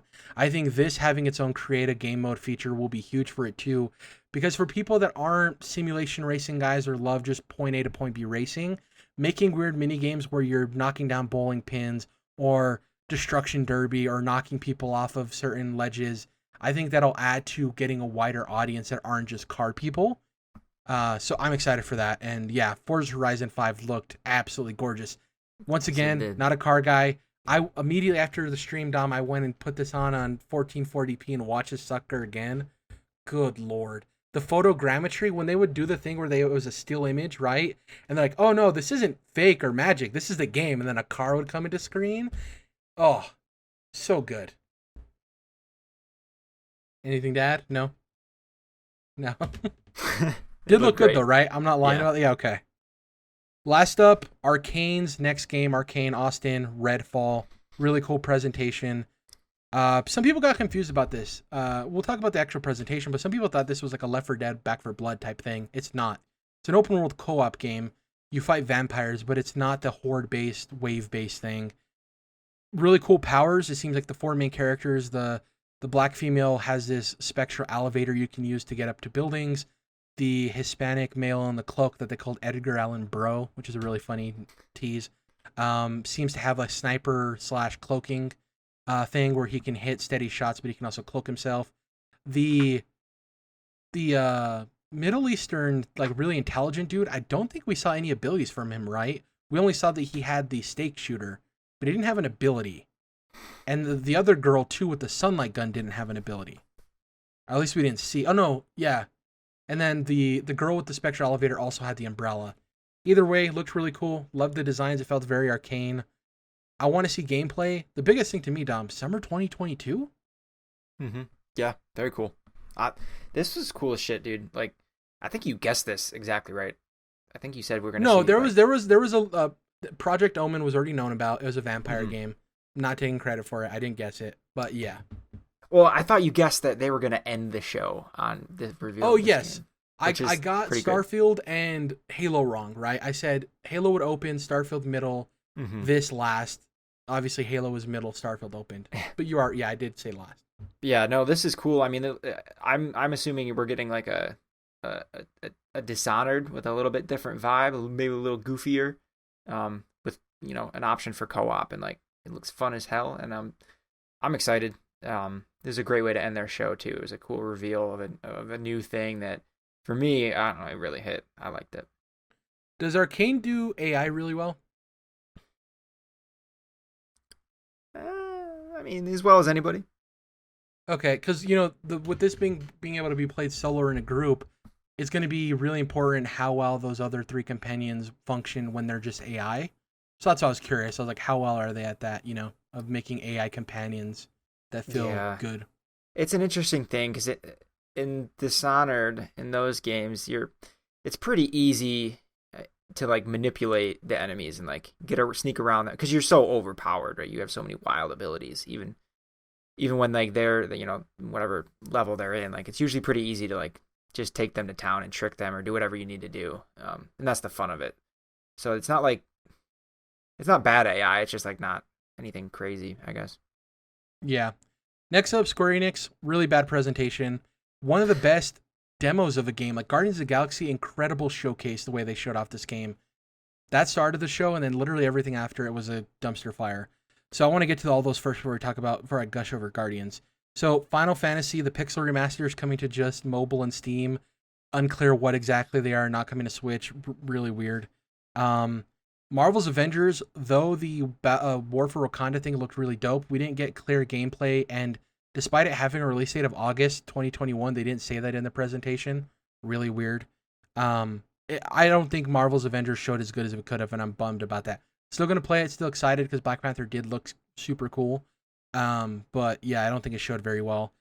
Babylon's Fall looked like a downgrade. I know people love Platinum, but people are like, is this just the stream compression? And then people want to watch it afterwards like, oh no, this is just a very muddy, gross art style. The fact that people heard it was it was announced it was a live service game kind of bummed a lot of people out. This went in the opposite direction of people were hyped about Babylon's Fall. What is this? Is it like a religious vibe on a Souls game? Like, what exactly is it going to be? Platinum making this type of action game kind of failed on all cylinders there. And then we heard about this Final Fantasy Origin that was supposed to be a Souls-like Final Fantasy game. It gets revealed. It's a white dude saying chaos 75 times, and it plays more like Devil May Cry, and that's being like generous. Then it has a demo that's supposed to launch the day of the event, and it's broken with corrupted files, and no one can play it for the first day. Huge bummer. Hey. If you were to tell me Square Enix would have a presentation and their best shown game would be one of their Western games, I would have been dumbfounded, right? All of their Japanese stuff kind of flopped. Weird mobile section people weren't clear on. Didn't show Final Fantasy 16 in any real capacity or Forspoken. But Guardians from Eidos Montreal, coming October 26th. It's coming out this year. And it's a single-player narrative-driven game where you just play a Star-Lord. I think the story is going to be cool. I love the quips between the characters. I think they nailed their personalities. I love the decision-making, Dom. It seems like it's very much a telltale system of Rocket will remember that. Yeah. I think they nailed the designs. I know people are like, oh, it's MCU light, it's dollar store MCU. It's like, no, they're comic characters first, so they look different in various forms. It just, I know you're familiar with the MCU stuff, but as somebody who's a comic guy, it's like, no, these characters always look a little bit different. That's just how it is with superheroes. So that didn't bother me at all. My one concern is the combat, and I don't think it looks bad necessarily. It's just one of those things where it's just off enough that I'm hesitant. Because if it sings and it's fluid and it moves and using powers of your partners feels good, I think it's going to be great. If it doesn't, is it going to feel floaty? Are these enemies bullet sponges? How does it exactly feel? And I think at the end of the day, the narrative will carry me through even if it's not great, but I want it to be good. And that's just my one concern. Everything else outside of just the combat, I'm super sold on, and I love that it's coming out this year. Yeah, I thought it looked cool, but I was with you. I was like, the combat was kind of like, oh, and I don't know. It's kind of, it reminded me of when I first saw the combat in Marvel's Avengers. I was like, oh, okay, I guess. I mean, it looks fine, just fine, I guess. But if it's not, this being a single player narrative game, and there's like you said, you're making choices. You have great dialogue between the characters.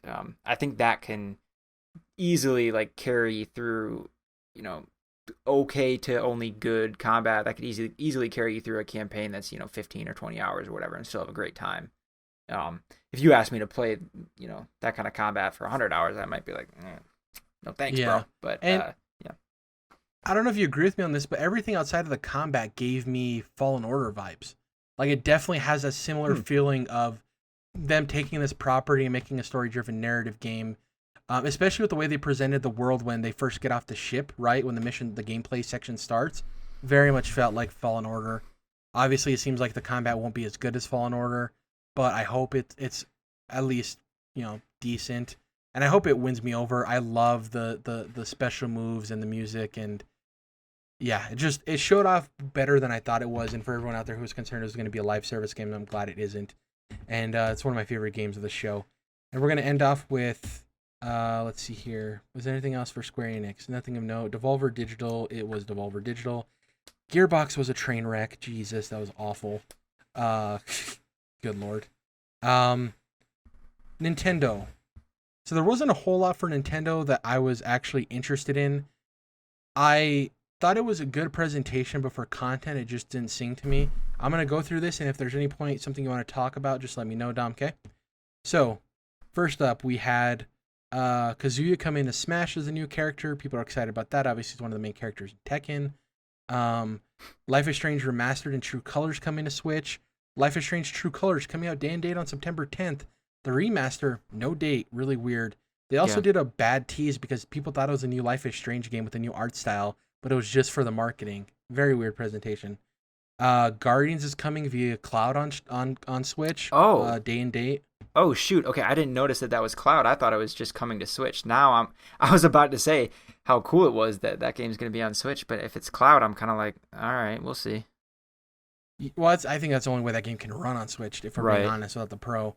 That wasn't announced in the show. It was tweeted afterwards by Nintendo, or maybe it was Eidos Montreal, somebody. That's why I missed it. We got Worms Rumble, brand new Worms game. We got Astral Ascending, September 30th, Japanese side scroller. We got 2 Point Campus, which showed up everywhere. We got Super Monkey Ball Banana Mania, which is celebrating the 20th anniversary of Super Monkey Ball, which seems to be more celebration than what Zelda's getting, in my opinion. We'll get to that later. That's coming out October 5th. Mario Party Superstar, which was one of the clear favorites of the show. New Mario Party game featuring 5 remastered N64 Mario Party maps and over 100 mini games. And online multiplayer, which is the biggest thing. And you can save mid-match, which is also huge. This is essentially that Mario Party game that came out only on, 3DS or Wii U, and then never came to Switch. Mm-hmm. And it's a makeup for the terrible Mario Party. I shouldn't say terrible. I should say very lackluster Super Mario Party that came out on the Switch. It was light. Yeah. Yeah. This is cool, though. This was my highlight of the show, believe it or not. This was like the coolest thing. I was like smiling. I was giddy while watching this. I've been wanting. I really liked Super Mario Party, but it's just very minimal. There's only 4 stages. There's a bunch of mini games that are good, but it was fine. I just wanted more. I was like, if they released some DLC, some more stages, like I'd be in on it no matter what. So this was like even better than what I could have wished for.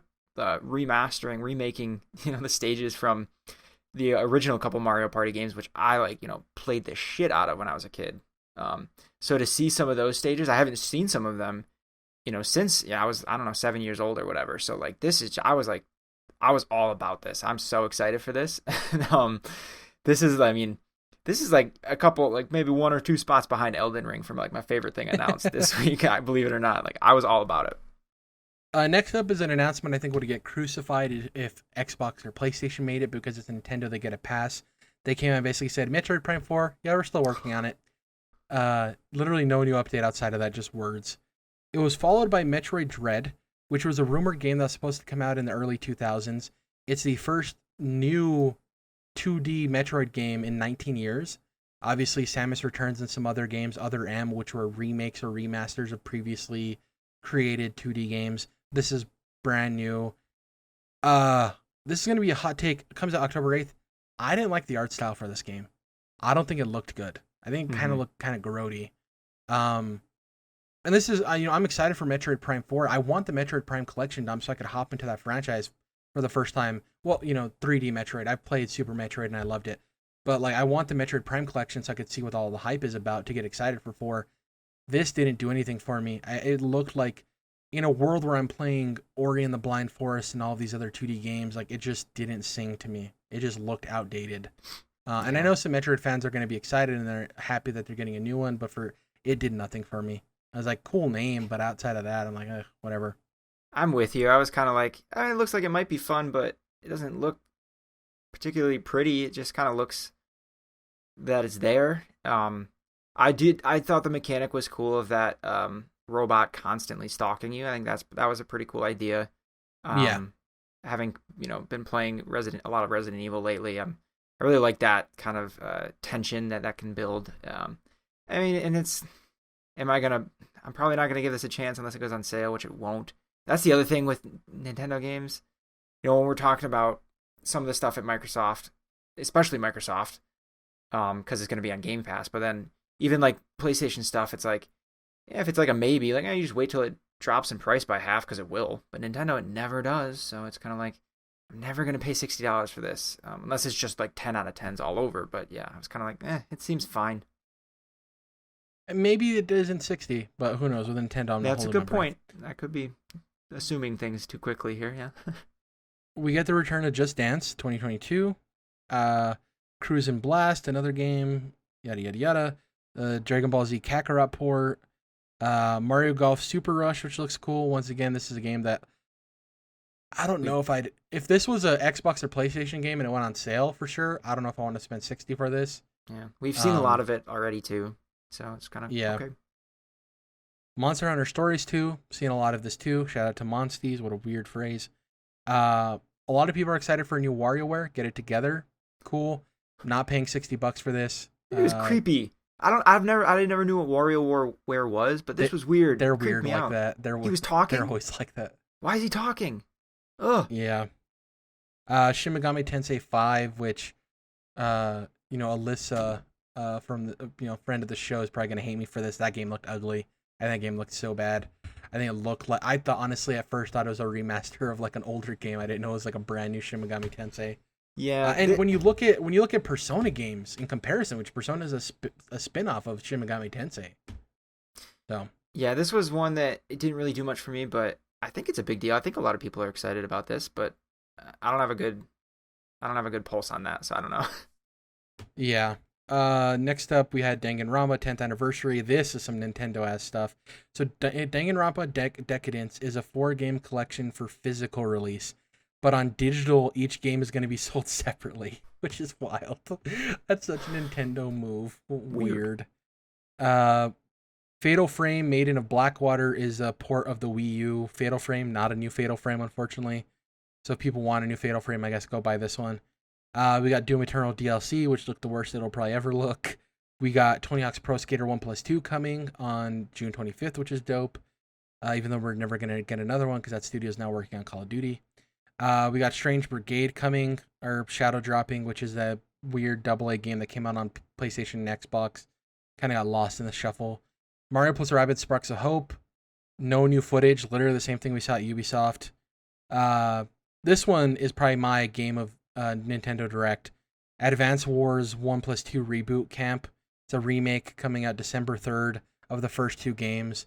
I love Advance Wars, and getting to play the first 2 once again, super cool. Not entirely sold on the art style. The more I see it, the more I like it. But at first it was pretty jarring. It was a little too shiny for me, a little too toy car looking. But we'll see. And then we got to the end of the show, which I thought the first thing they announced was the last thing, and I was laughing. I was like, oh my god, I can't believe it.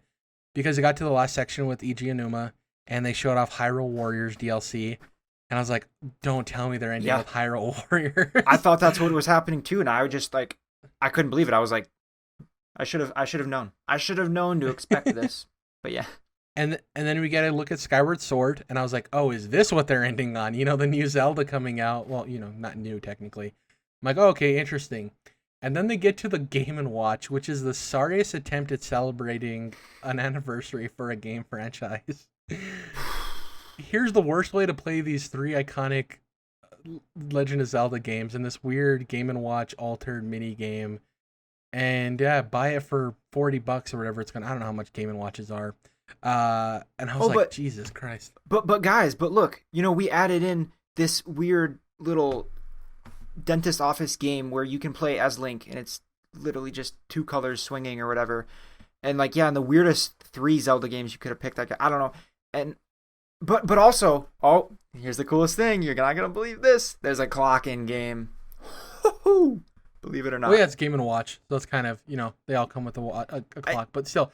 And then Yeah. no fault to Anuma, but he was like, to celebrate the anniversary of Zelda, we don't have a game or anything else. Here's this. He even said that. I'm not making that up. That's not like me interjecting words he didn't say. He said, we don't have a game or some special thing. I forgot the exact word on that. Some special something. He's like, but we have this. Thankfully, that wasn't the end, though, because, God, I would hate to be a diehard Zelda fan and that be the celebration of the anniversary. Such a bummer, man. Breath of the Wild 2. We got an unveiling. It looked like there was gonna, for a second, a Legend of Zelda Battle Royale, the way he was dropping into the map at the beginning. It was cool though. That yeah through the clouds. Perfectly memeable though. That and the Smash Brothers thing, two great meme moments. We got the reveal of Sky Islands in this. We all thought it was going to take place under Hyrule, underground in Hyrule.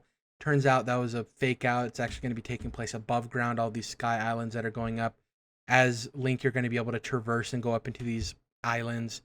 Yeah, you can talk more about the gameplay specific stuff that got you excited, Dom, because obviously we know my history with Breath of the Wild wasn't really for me. I hope this doesn't have weapon degradation. It's going to be a bummer. But you know, that's not a if it has that, I'm still going to try it out to see if this one captures my attention. You know, that's not the end all be all. The thing I wanted to touch on is at the very end, he said, we're aiming for 2022. And before you get into the gameplay stuff, how did that make you feel? I mean, I think how they wanted, you know, like they want to give us information, but they don't want to have to delay things. And, you know, I don't know. It was weird. Another game did that recently. Oh, it was, shoot, what am I thinking of? Horizon Forbidden West was like, I think they said something similar in a press release. Like, oh, yeah, we're shooting hoping for holiday 2021. Yeah. Right. We're hoping, I think. Yeah, not shooting. Yeah. Yeah. And it's like, I guess ultimately I appreciate the honesty and the transparency. Maybe this is the better alternative to either not giving a date at all, and then people are like, "Where's the date?" And then also an alternative to giving a date and then having to delay. This might be, kind of a middle ground. I don't know if it's gonna work, if you can really split the baby in half like that. But it was a little weird. I don't know, but the trailer looked really cool. All the stuff with the Sky Islands, I think that's pretty sweet. That should be cool. Obviously, felt like that's a lot of how Skyward Sword worked, but I have way higher expectations for like what this is, one world with different islands. It should be cool. They showed something that looked like some kind of time manipulation, like going backwards. I don't know. So yeah, true. Which is cool. I think that they'll probably be able to do some cool stuff with puzzles with that, because a big part of Breath of the Wild. One was using the different tools and physics and all that to like solve puzzles. So I imagine that should have some cool shit. But I'm really hoping for larger dungeons and not just they were kind of that's the biggest criticism, right, from fans who even enjoyed the game, was it didn't feel like a true Zelda game in terms of having those dungeons. And you don't have to take away from what Breath of the Wild is. You can still have this huge open world totally free, and you can even still do shrines intermittent with single puzzles within them, but just really expand upon the dungeons themselves. And you don't got to do 10 of them or whatever, but I think that would go a long way, especially if each of them had like progression throughout, like where like you're gaining new tools to complete the dungeon, and you can only do it with those tools, and it's not. I know some people don't like that kind of stuff, but that's what I preferred. So I'm hoping that they're bringing some of that back. But it also was like, yeah, this still looks like Breath of the Wild, just with some some new features and stuff. Like this is great, but there was so much weirdness around it, and I was so irritated by the previous 5 minutes with Aonuma, which is weird to say, but I was. Yeah. Each new thing, like when it started with Hyrule Warriors DLC, I was like. I was kind of like irritated, and then it's like Game & Watch, and then it's like Skyward Sword, but we've already seen the same footage from Skyward Sword, and I was like, what the hell is this? I was kind of like, and this is when I mentioned like with Microsoft, like the Xbox stuff just all was paced well, and it's I don't know, it just worked better. There wasn't anything that didn't need to be there except for Outer Worlds, but that was a different. We didn't get a Gears pop moment, right? We didn't get a right. Okay, whatever. Yeah, and this just had like, in addition to like some of that other like more niche stuff that you talked about that didn't hit for me either in this presentation. But then like all this Zelda stuff that was just like the Game and Watch, like it unfortunately for me, it took away a lot of the pop from what could have been Breath of the Wild. Like honestly, if they could have added like there's a bug moving on my fucking desk. Sorry. That's disgusting. If they could have just made this trailer a little bit longer and cut out all that other silly Zelda stuff before it, I think it would have popped way better. But overall, obviously, I'm still super pumped for Breath of the Wild too. So at the end of the day, I got to remind myself, like, yeah, like I'm you know, in after the fact, you know, Monday morning or whatever. This was a cool presentation overall. You know, a lot of stuff wasn't for me, but there was still some really cool stuff that I'm really excited about. So I was overall pretty happy with it. So. And the cool thing is, like, for somebody like me who had a lot of criticisms of the Breath of the Wild, I was definitely on the minority of the feedback for that game. What they showed me is exciting enough for me to give it another try. I'm not like, oh, I didn't like the first one, I'm not going to like this one. And I'm excited to see what they do and what they change and how it goes. For me, not being a huge... I like Zelda enough, but I really wanted to either see a new Mario of some sort, whether that be 2D or 3D, or the Donkey Kong Country game that was rumored, or Pokemon. We didn't see any of those. So for me, the content was pretty lacking in terms of stuff I got excited for.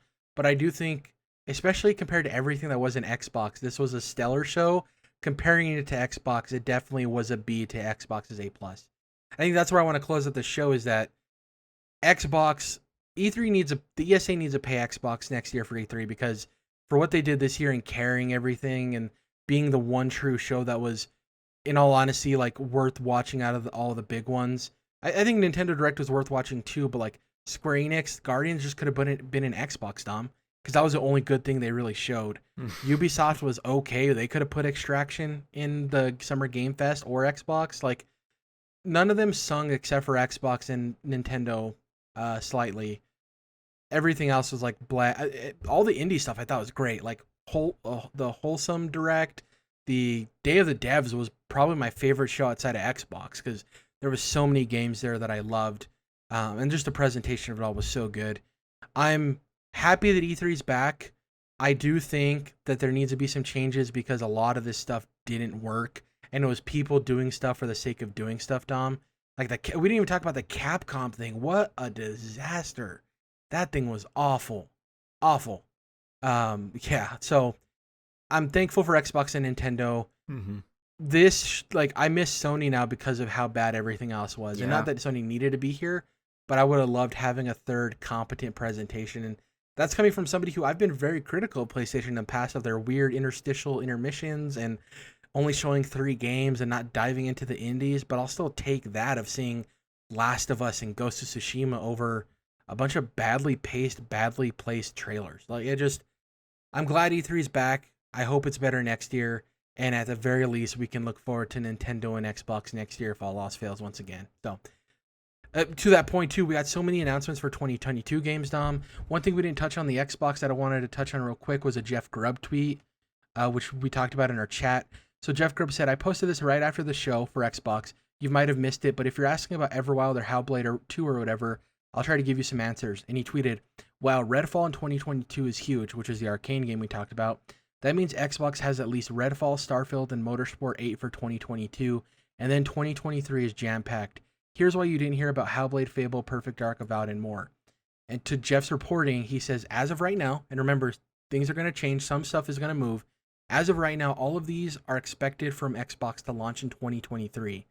Avowed, Fable, Perfect Dark, Hellblade 2, Contraband, which is a new IP from Avalanche, NXILE's new game, which we don't know what NXIL is working on, Compulsion's next game, the We Happy Few devs, have no idea what they're working on, the Coalition's next non-Gears project.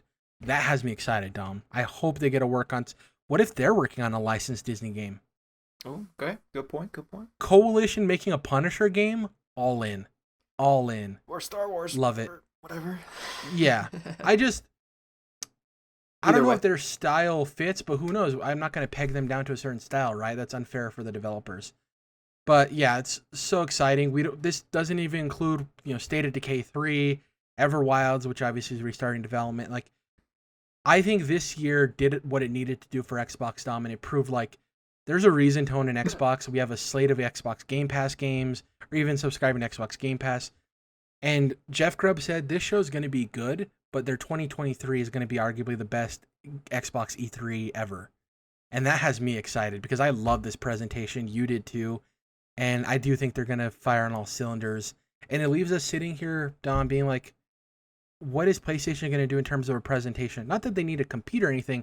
I'm just curious. With Horizon possibly being delayed, do they do a presentation where they show off Horizon again, maybe Final Fantasy 16? Do they not do that? Do we just get like a Deathloop state of play? Weird, right? Where do you sit on that real quick before we leave? Yeah, no, I'm super curious to see how they, and it's not necessarily a response because that's obviously all pre-planned, but yeah, I'm curious to see what PlayStation does in the next 2 months. What are they going to let us know about? What are they going to show us? Because where they at? You know, I mean, Horizon's going to be sweet, but and Ratchet and Clank just came out, so it's like, yeah, it's that weird thing. Like, yeah, do they need to necessarily do what Xbox just did? Well, I mean, they quite literally can't, but I don't know that they need that, but they need something. I mean, I'm sure that they have things up their sleeve, right?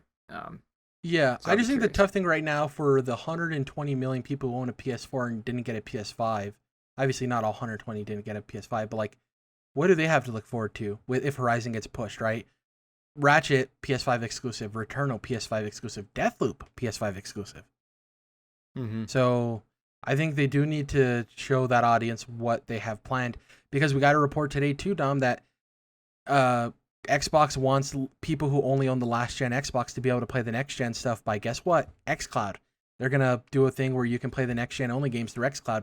And that's a have your cake and eat it too, because now they can focus, like we talked about Starfield, next gen only games, but they can still deliver that stuff to people who can't get their hands on a console that's, frankly, just like the PS5, impossible to get right now. Right? Yeah.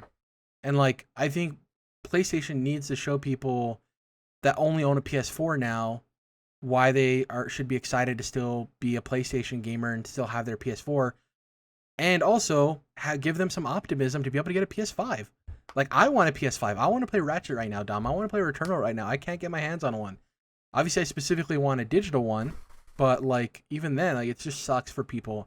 And think about that. I have an Xbox Series X. I'm thankful enough to have at least one of the two systems. There's people who are just like, I'll get whatever one I can get my hands on first, and they still haven't been able to get that. Yeah. That's a bummer. It sucks. So, who knows? We'll see what happens. This has been our 2-hour post E3 podcast. A lot of good stuff. So many games to look forward to, Dom. We'll be back next week. I want to talk about our predictions from early in the year. Obviously, the year's not over, but I want to talk about those. We may touch on some of the E3 predictions we had, but obviously we're holding till the end of August because we had some PlayStation stuff in there. But yeah, thank you for joining me on this, Dom. Plenty of good games to look forward to. God, Elden Ring and so many others. Yeah. Let's go. Follow us on all the social medias. Find us at Controlled Interest on Twitter, CTRLINT. YouTube, search that. You'll find us. We're on all the podcast services. We're on Instagram. Thank you guys for listening as always. We appreciate it, and we'll catch you guys next week. Bye.